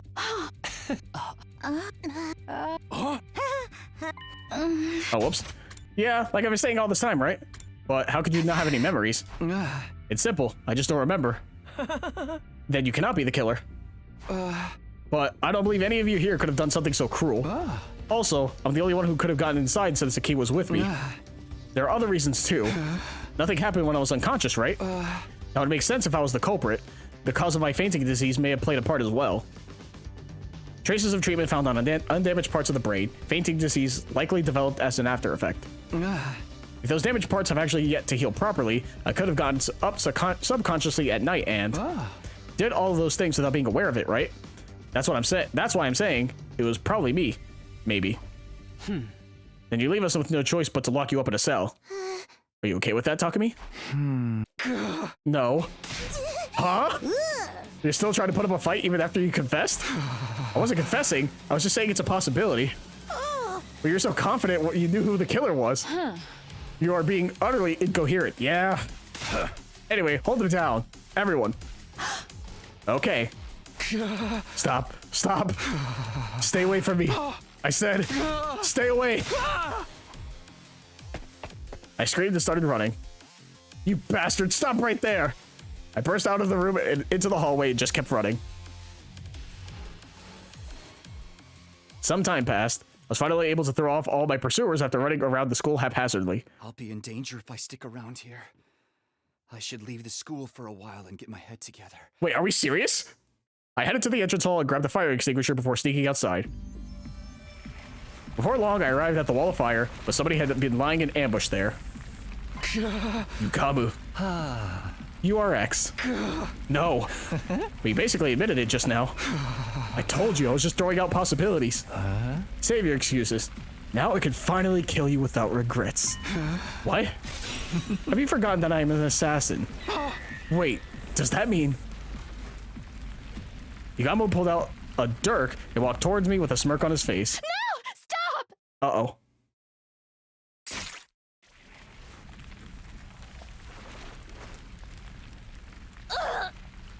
Nozomi! Why? I saw you, so I ran after you. Yukamu! How could you do this? Hey, this wasn't my fault. I was just trying to intimidate you. Killing you had never been my intention at all. Shut up!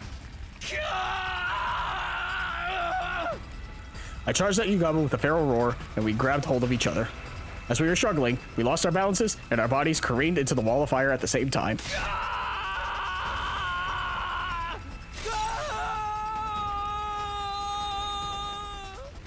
The very next moment, our bodies vaporized in the blink of an eye.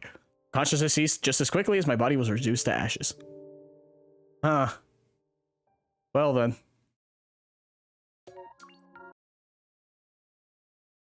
'97 mystery route, Dance of the Purple Flames. What the fuck's this game's problem, man? Uh-oh.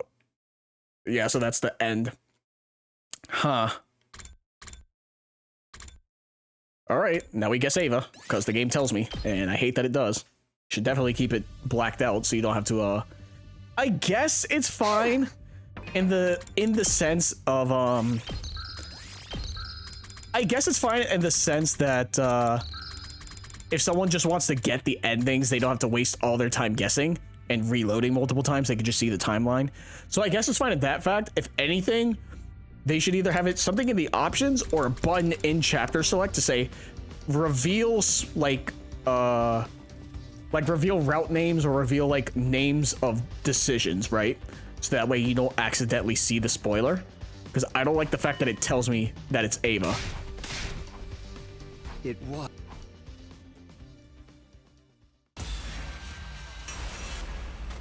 Now the question is, how was it Ava? Is it because she's just here? She was in the cage?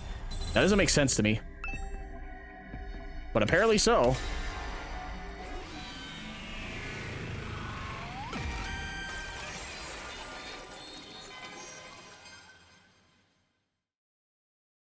The real killer.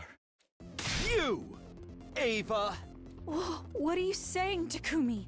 I came to the school on day 21. I hate that I have to guess her. One, because of the spoiler, and two, because I love her so much. I couldn't have written the first threatening note or killed Gaku.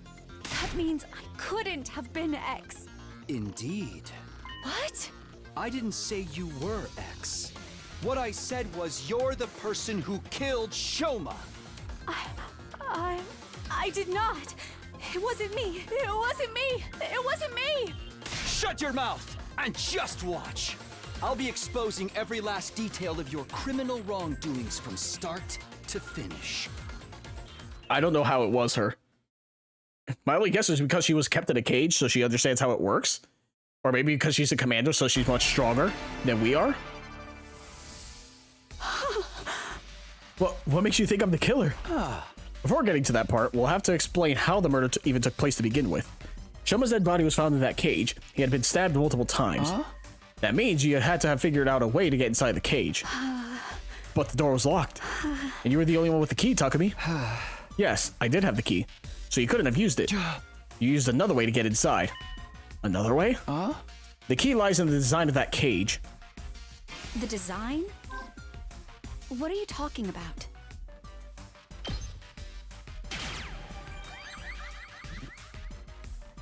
The bottom part of the cage isn't secured in place. It's just a heavy iron cage mounted on a base. I don't understand. That cage isn't secured in place. What of it? That's totally irrelevant to the current discussion. Or can you use it to explain how I would have managed to get inside? So she is strong enough to do it. I figured she wouldn't be. The cage could simply be lifted up. Oh, that's the balloons, that's right. So you went inside from the bottom. What nonsense is this, Takumi? How is it possible for anyone to lift up such a heavy metal structure? Very true. That cage weighs a ton. About a ton. It's not something anyone can move with their bare hands. Wait, aren't you contradicting yourself right now? You claimed I lifted it up, but now you're saying it's too heavy to be lifted? Is there even any way to do that? I would like to know what you think I did.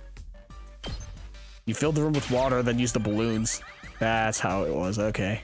You used buoyancy. I mean, it was pretty much the same thing. It's just the balloons lifted it as opposed to you lifting it underwater. Buoyancy? That's right. You made the courtyard a watertight space by closing off the drains. And then, you flooded the entire place. There's a fountain there, right? You opened its valve fully to release an enormous amount of water through the nozzles, turning it into something like an erupting geyser or open dam. You left the fountain valve wide open for a while to fill the space with water. The question is, why her? How do we know it's her?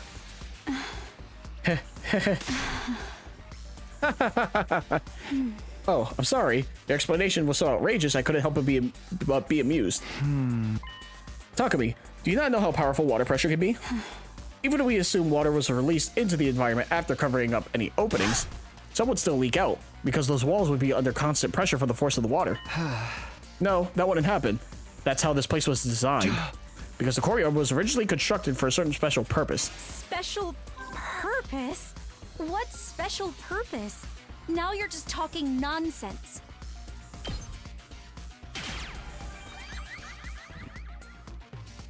This place was a biotope to be used for space development research. It was designed to be able to withstand atmospheric pressures many times Earth's range. That's what Tsubasa said. Yeah, that's right. And that's why it's impossible for water pressure to cause any leaks. After a while, the place became filled with water. Considering that the water flow of that fountain probably took about 3 hours for water to rise to the top of the cage. Shoma was killed at 4 a.m. Counting back from that time brings us to 1 a.m. for the approximate time the water started accumulating. Even if you were right, that entire cage is made of iron. It literally weighs a ton. You said so yourself. It wouldn't shift around simply from being submerged in water. Buoyancy doesn't work that way. How could anyone have lifted up a heavy iron structure like that? God damn it, Ava. By using sturdy rubber balloons. Rubber balloons? Ones that can be filled with air to a capacity of about 10 liters. You inflated 100 of these balloons and put them into the cage. To be more precise, you put the deflated balloons into the cage first before inflating them. Archimedes' principle states that upward buoyant force is equal to the weight of displaced water. 100 balloons that hold 10 liters each equals 1,000 kilograms. In other words, the effect is 1 ton of upward force. Does the average teenager know that? Are you serious? Does the average teenager know? I mean, I didn't know that. I'm dumb, but that's beside the point. That cancels out the weight of the cage and reduces it to near zero. You barely need to use a single finger to lift it then. You were easily able to lift the cage with just the slightest effort. 110-liter rubber balloons, that's just not... That would be impossible for me to inflate so many balloons in such a short time. How could anyone have done that? More than likely, you used a certain tool. A certain tool? Well, what tool was it then? What exactly could be used to inflate that many balloons so quickly? I just don't understand why, Ava. How do you come to that conclusion? The bicycle tire pump in the parking lot. It's an electric air compressor. It's mounted on wheels and can be easily moved here. Using that would make it a literal breeze to fill up all those balloons.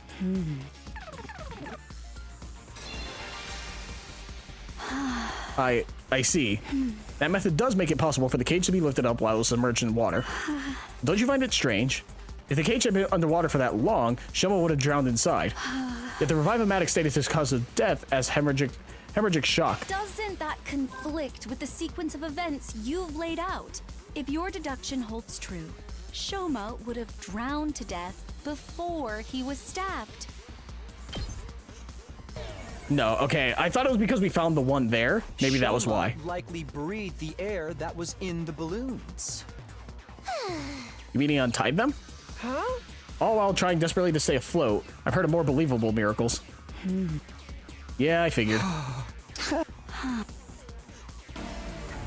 Yeah, I guess the only other option was the one at the bottom. Doesn't that He obviously didn't hit. with the sequence Yeah, of it wasn't events completely you've submerged. laid out? If your deduction holds true, Shoma would have drowned to death before he was stabbed. I don't know how that works, but sure. The cage wasn't completely submerged. The water only had to just stop below, just below the topmost part of the cage for it to work. Discharging water equal to the volume of the cage itself created the buoyant force needed. Sure, man. Shoma kept his head above the water's surface and breathed through his mouth, gasping and gasping for air the whole time. You took this opportunity to lift up the cage while underwater, slip inside, and stab him multiple times. What happened to the water in the courtyard after that? You opened the drainage walls to drain it away. Then the courtyard should have still been wet when we discovered Shoma's body. But was it wet? No, not at all.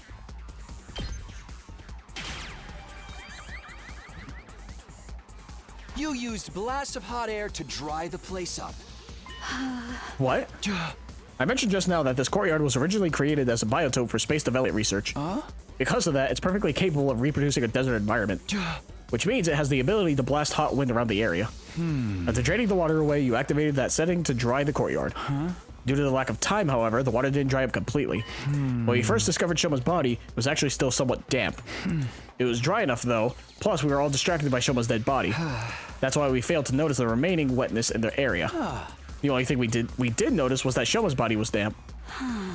Fine, I understand. This is utter foolishness. Let me summarize what you were trying to say. I went underwater, lifted up the cage, and stabbed Shoma multiple times while he was gasping for air at the surface. Then I dove underwater again and turned the valve handle to open the drainage walls. Look, Takumi, I am neither a diver nor a mermaid. Even if I was an expert at holding my breath, the mask, that's how she was able to do it, and that's why it's Ava instead of anyone else. I didn't consider that. And the mask is specifically shaped to fit only her, so no one else can do it. Once again, a fact that only me and Tsubasa know. A regular person would struggle to do even one of the things you're accusing me of, and underwater at that. It's all completely unrealistic. That's why we hit Ava. No, it's absolutely possible. You used your mask, Ava. Tsubasa told me about it. There's a miniature air tank in your mask. It allows you to use it as a sealed gas mask. You can breathe for up to 30 minutes using it like that. Yeah, I did say that. I never thought it would work underwater, though.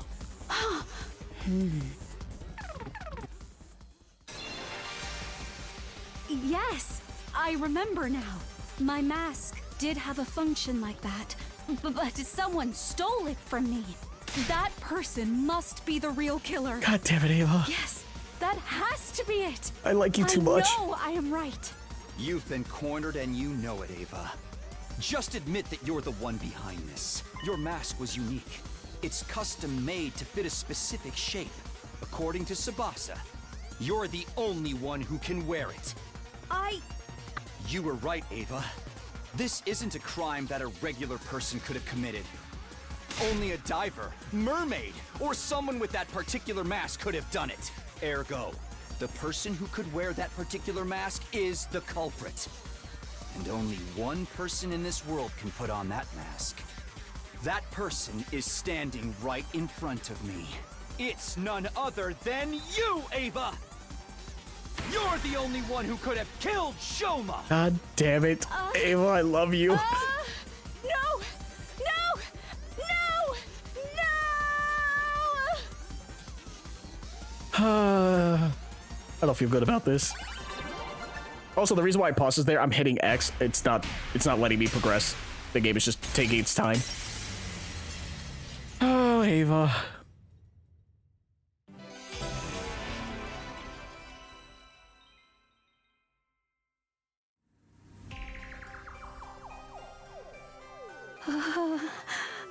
Takumi, you're right.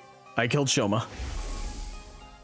The method and flow of events were as you have deduced. I have nothing to add. But have I really done something wrong? I, too, had been threatened by X. I had the choice.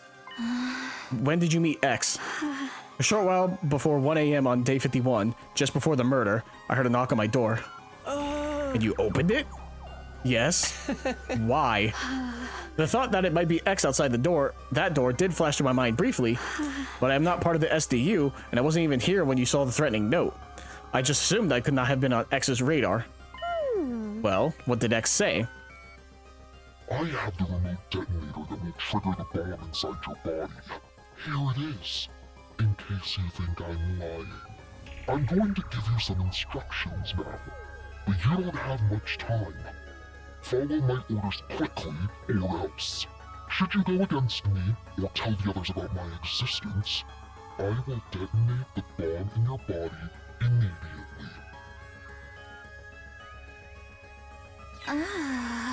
Wait, what's going on? How did X get their hands on the detonator? Maybe they stole it from one of us? No. X said they obtained it through their proper channels, from Tsubasa herself. No. I duplicated the device and gave a copy to everyone. I'll pass you yours later, Takumi. Now we are 100% sure that X is one of us. No, I think you can remove me from that list. I passed the first detonator to Hideko and never got it back, and I haven't received the duplicate from Tsubasa yet. That is fair, so Takumi shall be taken off the list of suspects. Everyone else started scrutinizing each other with great suspicion, not daring to even move their bodies, only their eyes. Hey, Ava, just one thing. Yes? X said they'd blow you up if you told the others about him, right? Yes. And that's what you're doing now. You feeling okay? Why hasn't X blown you up yet? Indeed. I believe they could, if they wanted to. The device is small enough to fit in the palm of someone's hand. It could be hidden in a sleeve, on their chest, or around the waist and no one would notice. It would be easy to simply press the button at an opportune moment. But X cannot do that for one particular reason. And what's that? Takumi, do you remember what I told you about the bomb mechanism before? Yes, I remember. Anyone standing within a 25-yard radius at that time will be blown into smithereens. 25?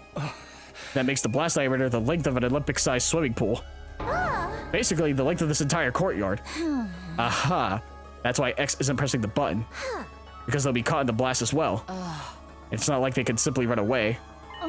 Taking such action is as good as admitting you are X. That's why X got their hands tied, huh? This is the perfect opportunity. For what? For us to get more information about X from Ava. Since they can't blow her up, we can ask her anything we want. Great idea. Ava, do you know anything else about X? Their height, body shape. They were dressed in the same outfit Shoma previously described and used a voice changer as well. So it was not possible to discern who they were by their looks and voice, but... Ava looked down. A short, hesitant silence later, she spoke up again. Actually, I figured out who X is. Ooh. Tell me. Well, with that cliffhanger... Sorry, YouTube. I'm gonna take a pause real quick. I'm not ending the video here.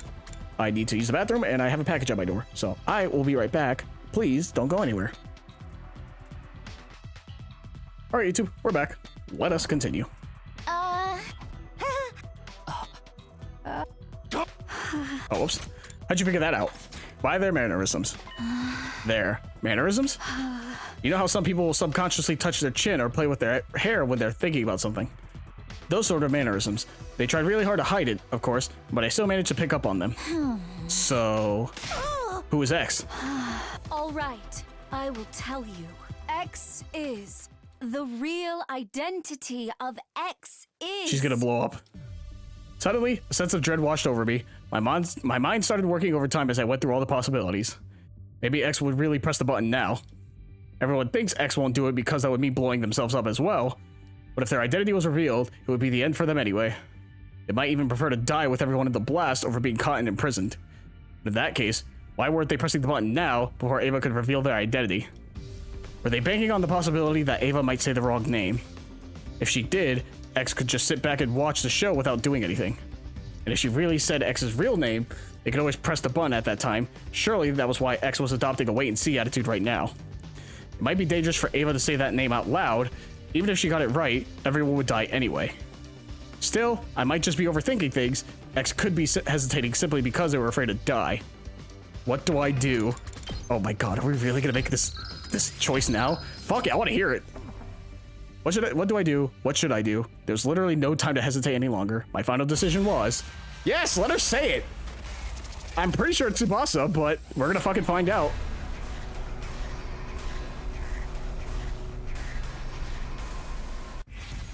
Shut Ava up. No, fucking tell me.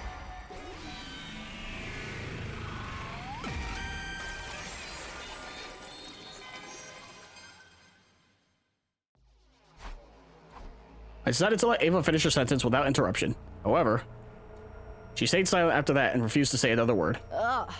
What is the matter, Lady Ava? X got your tongue? Or do you actually not know who X is? What? Then why did you pretend like you knew? At Ima's question, Ava suddenly... She smirked and let out a chuckle, looking as if she was mocking us. When I saw her expression, the truth dawned on me. Of course. You're afraid, right? You're afraid to die. Oh. Even if you were forced to do so by X, you were still the one to kill Shoma. That is an unforgivable act. Then you thought to yourself, I'm going to be thrown into the cage again. This time they're never going to let me out. Why should I stay then? I'll blow myself up and take everyone in the SDU with me. But you were afraid to face death. You never had that courage to begin with. So you decided to leave it in the hands of X, right? The act of pressing the button to deactivate the bomb. Oh, that's why you lied about knowing X's identity. Wait, that means you going along with us all this time was just an act? When you said you hated Veshness, was that a lie too? Also, you could gain our trust and gather intel while hiding in plain sight? Ava said nothing in response. Her lips didn't move for a second. But something else did. Her hands. The detonator is on a joint on my left-hand pinky finger. Moving it in a particular motion triggers an explosion. Ugh. My body moved before my mind did. I exploded into action and dashed over to Ava at breakneck speed. I grabbed her left wrist and shouted loudly. Get away, everyone! At that, everyone body made a mad scramble for the exit. Right after that, Ava grabbed my shoulder and forced me to face her. As I did, I saw a raised foot and found myself being kicked away. I landed near the exit where there were 5 other people. They had just reached the gate and were not yet outside. The other 5 had rushed to the exit on the other side and were about the same distance away as well. I quickly stood up and looked in Ava's direction. She pinched her little finger and said, Is this the courage you said I didn't have? She pulled on her little finger without a trace of hesitation. Ha!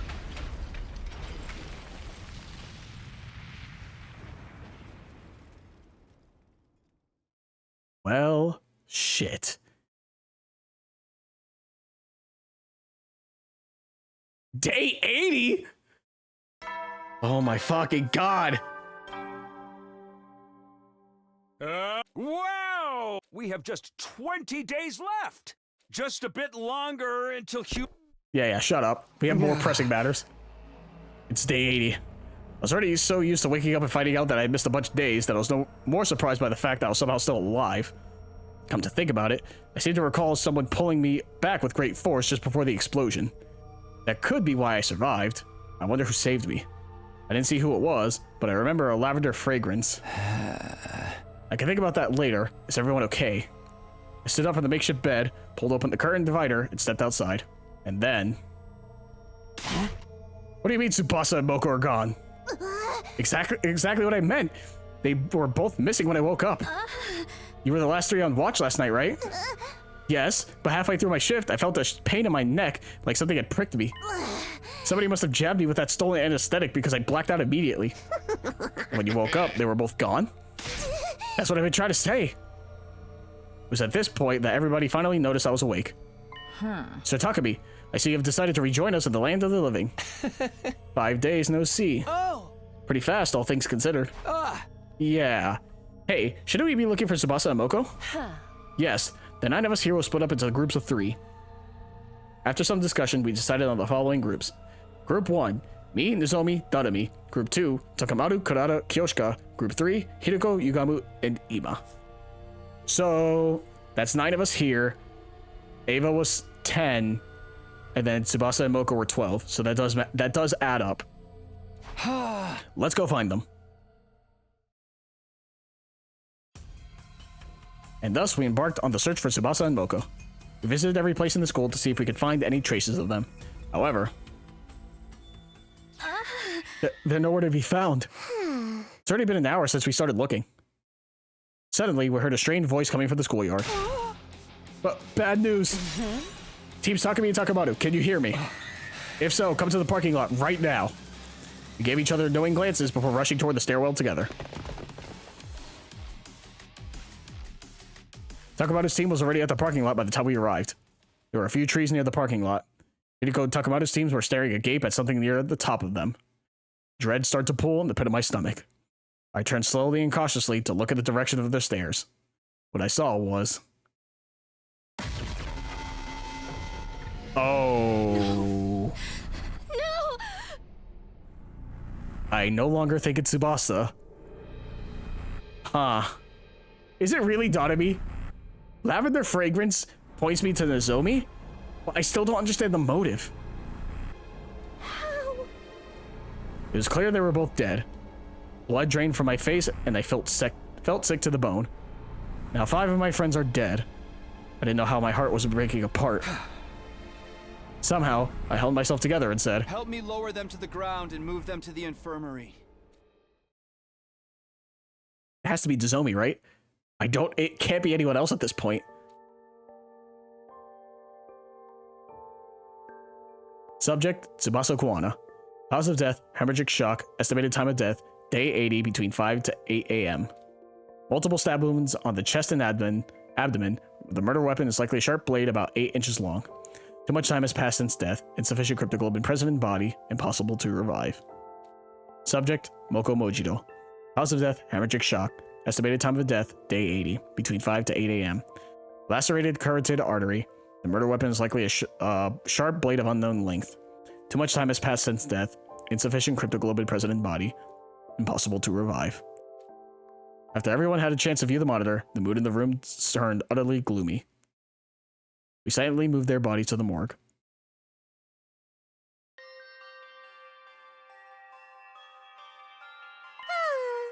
Hey, do you mind if I mention something? Huh? Go on. Something I noticed about Tsubasa's back. She got her heart stolen like the others? Oh, so they know about that. Wait, how did you know about the hearts being stolen?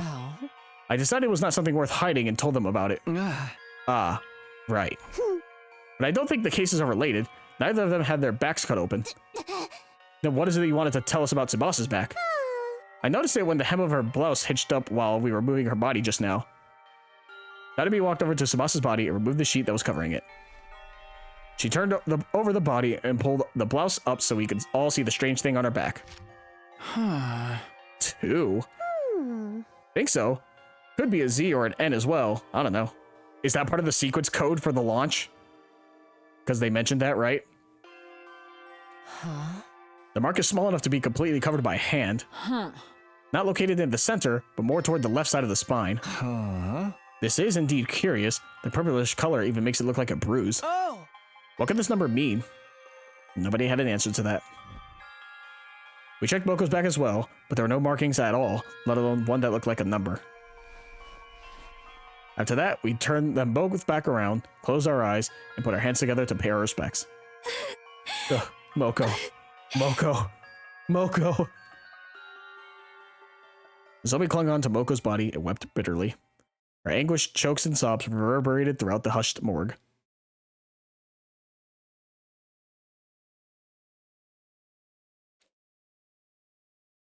Night soon fell, and when bedtime approached, Kodada suddenly brought something up. I found this in Tsubasa's space. Can you guys take a look at it? The organic life detection device? 9, same as the number of people here. Ain't it about time you just showed your hand, X? You're one of us here, ain't you? No criminal in their wrong mind would happily come forward to identify themselves when asked. How about this? X, fess up, and we promise not to throw your sick little ass into jail. So come on, help us out here. Are we only talking to X right now?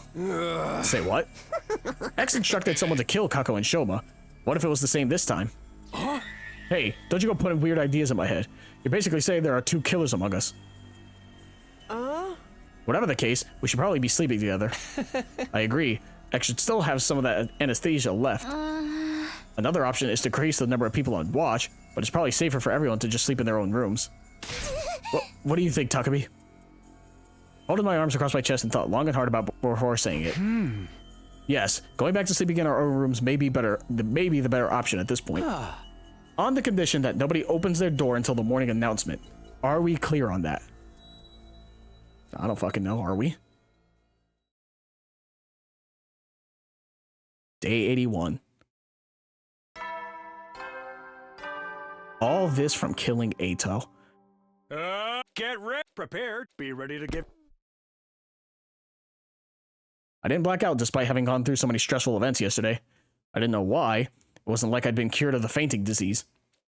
During the day, we split up into groups to investigate the deaths of Tsubasa and Moko.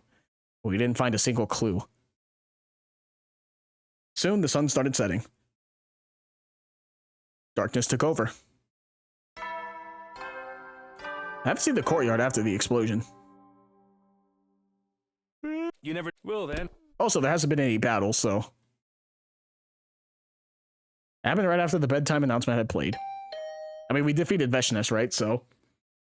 I told you, Veshnes would die, and it would just be all this. The sound of the doorbell sent a chill up my spine. Was it X? Were they here to get me?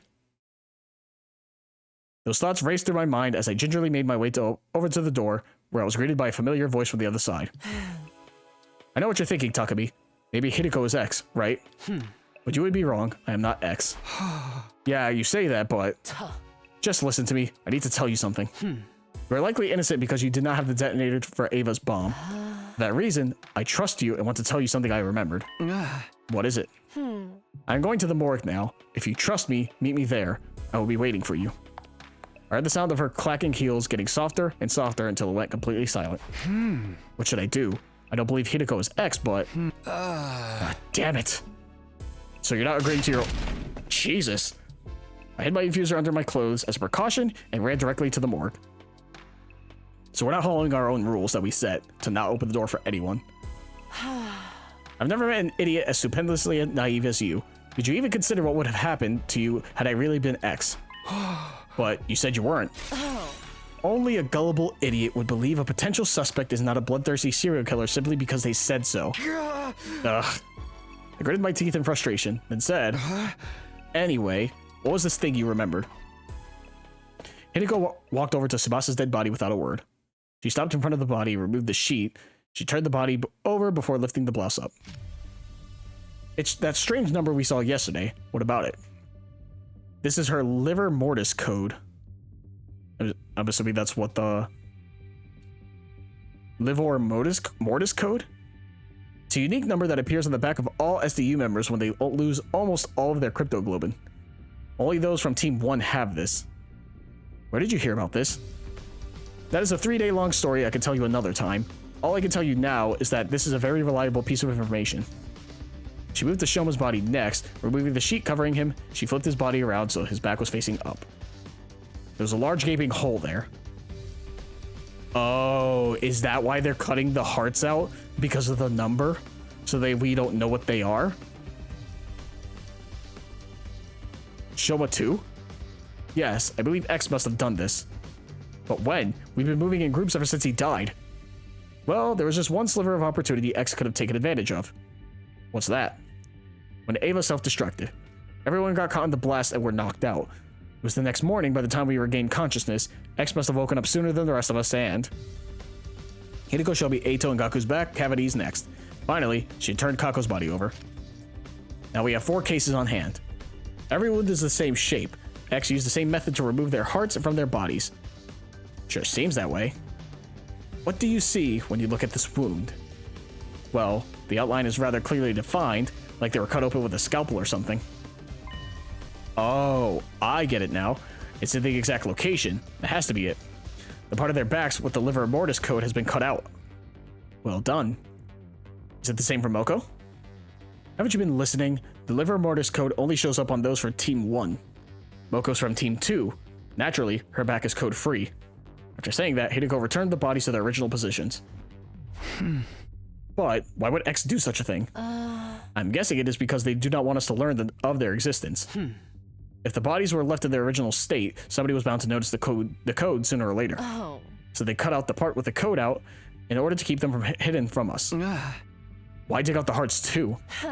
Most likely a red herring. Think about it.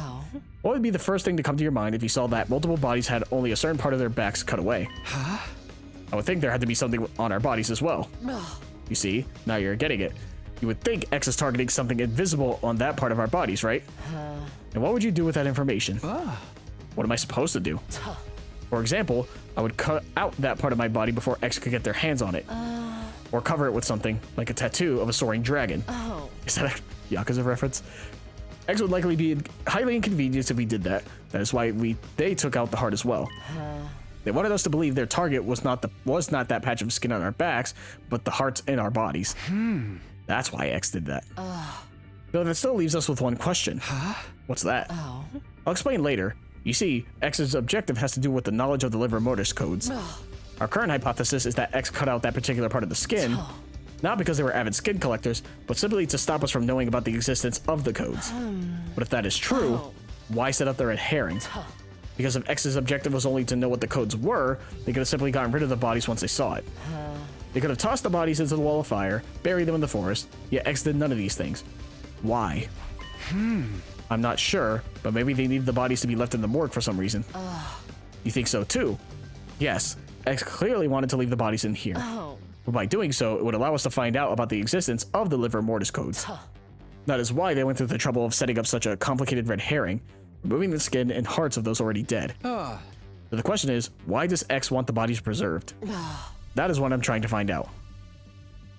Well, if I remember correctly, the codes are for the rocket ship if there's only one person left, and you need all the codes for it to work. So you cut out the code so no one else learns it, so you can escape on your own.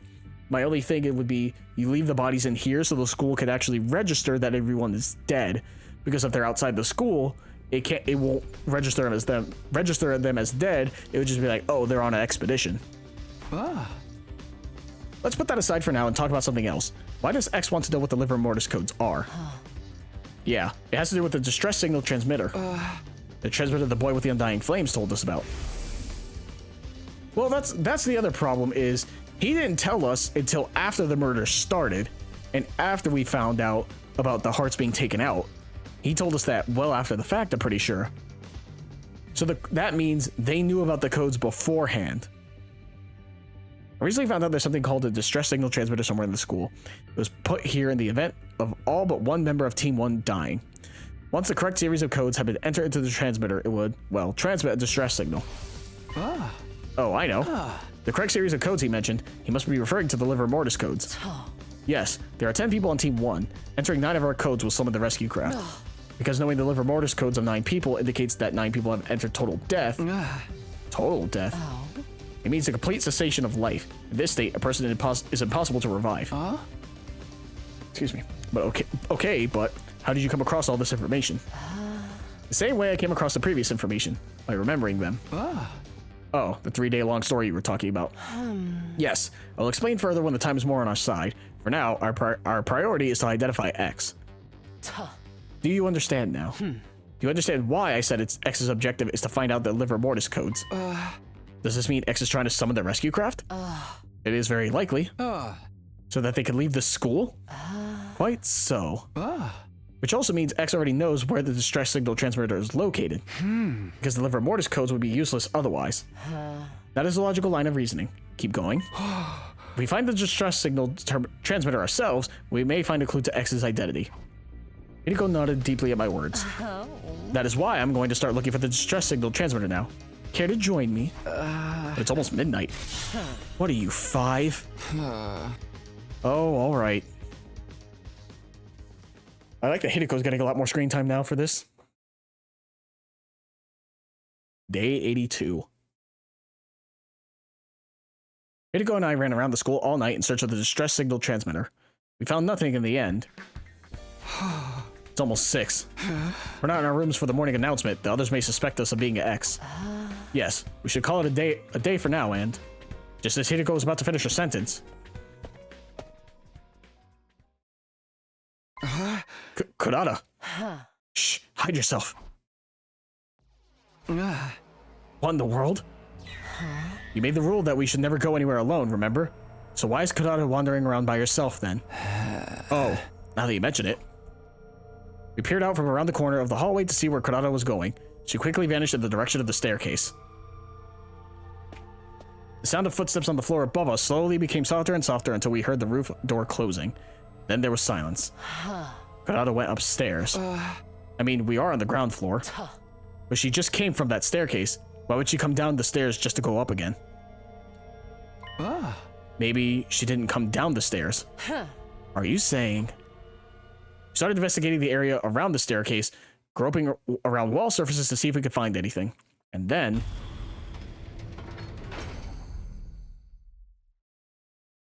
What is this? How many fucking secret facilities are there in this stupid school? A secret door. Let's see what's inside. Yes.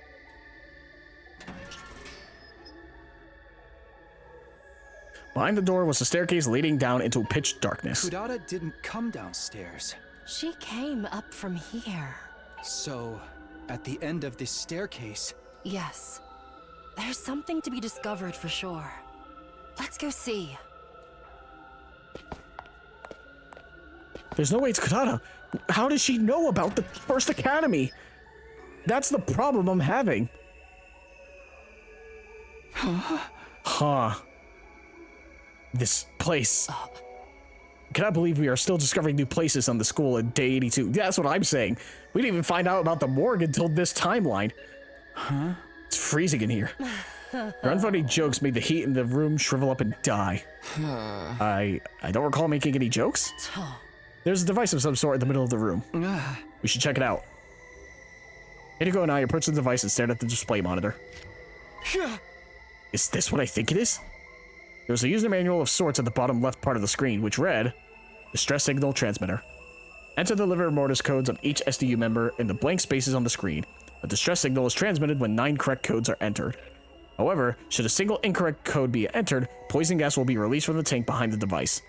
This is a special gas designed to instantly dissolve all types of physical objects. Neither a gas mask nor a biohazard suit will offer any sort of protection against it. You have been warned. Oh. This is it. This is the distress signal transmitter we were looking for. To think it's been here this whole time.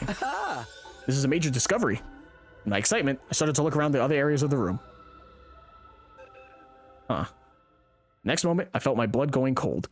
I saw something I hadn't noticed initially because all my attention had been on the device. An object in the corner of the room. No, that wasn't an object. It wasn't. That was...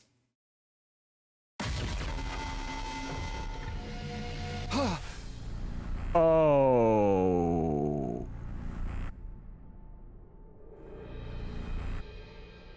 That wasn't Kurata. Huh.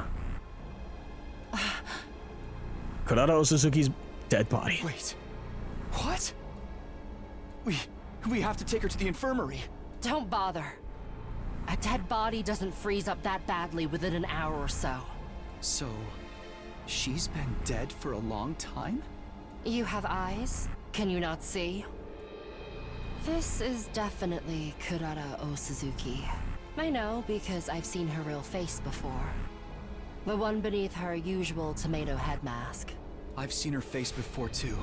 On that note, do you remember who we just crossed paths with? Yes. Someone dressed like Kurara. But the real Kurara is here, which means... Who the heck was that? One thing is for sure. That person is none other than X themselves. What?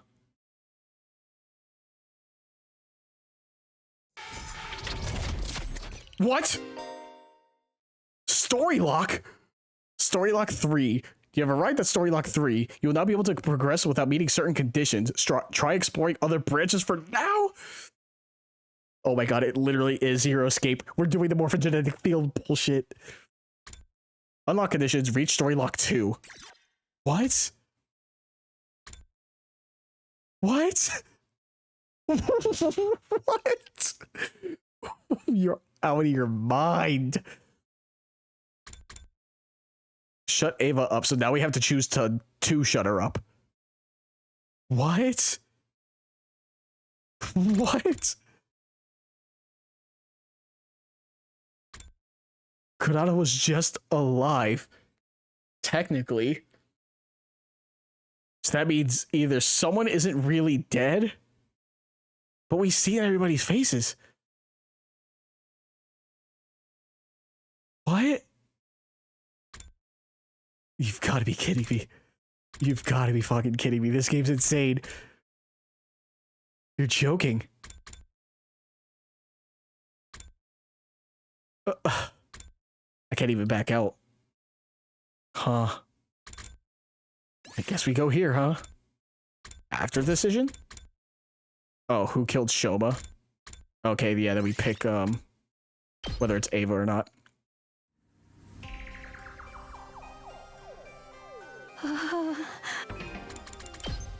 That's a hell of a fucking cliffhanger. And that's where I'm gonna leave it. Been long enough. We got at least 4 other endings. Or 3 other endings, whatever. That is a fucking cliffhanger. What do you mean? This game's insane. This game's fucking great. It's amazing. It's crazy. I've said it before. I'll say it again. Buy this game. Buy this game. Play it. Go through it for yourself. Get the other endings. Do everything. Play this fucking game. It's amazing. YouTube. I don't know what to say. I don't know what to say. I don't know what to think. There's so much happening.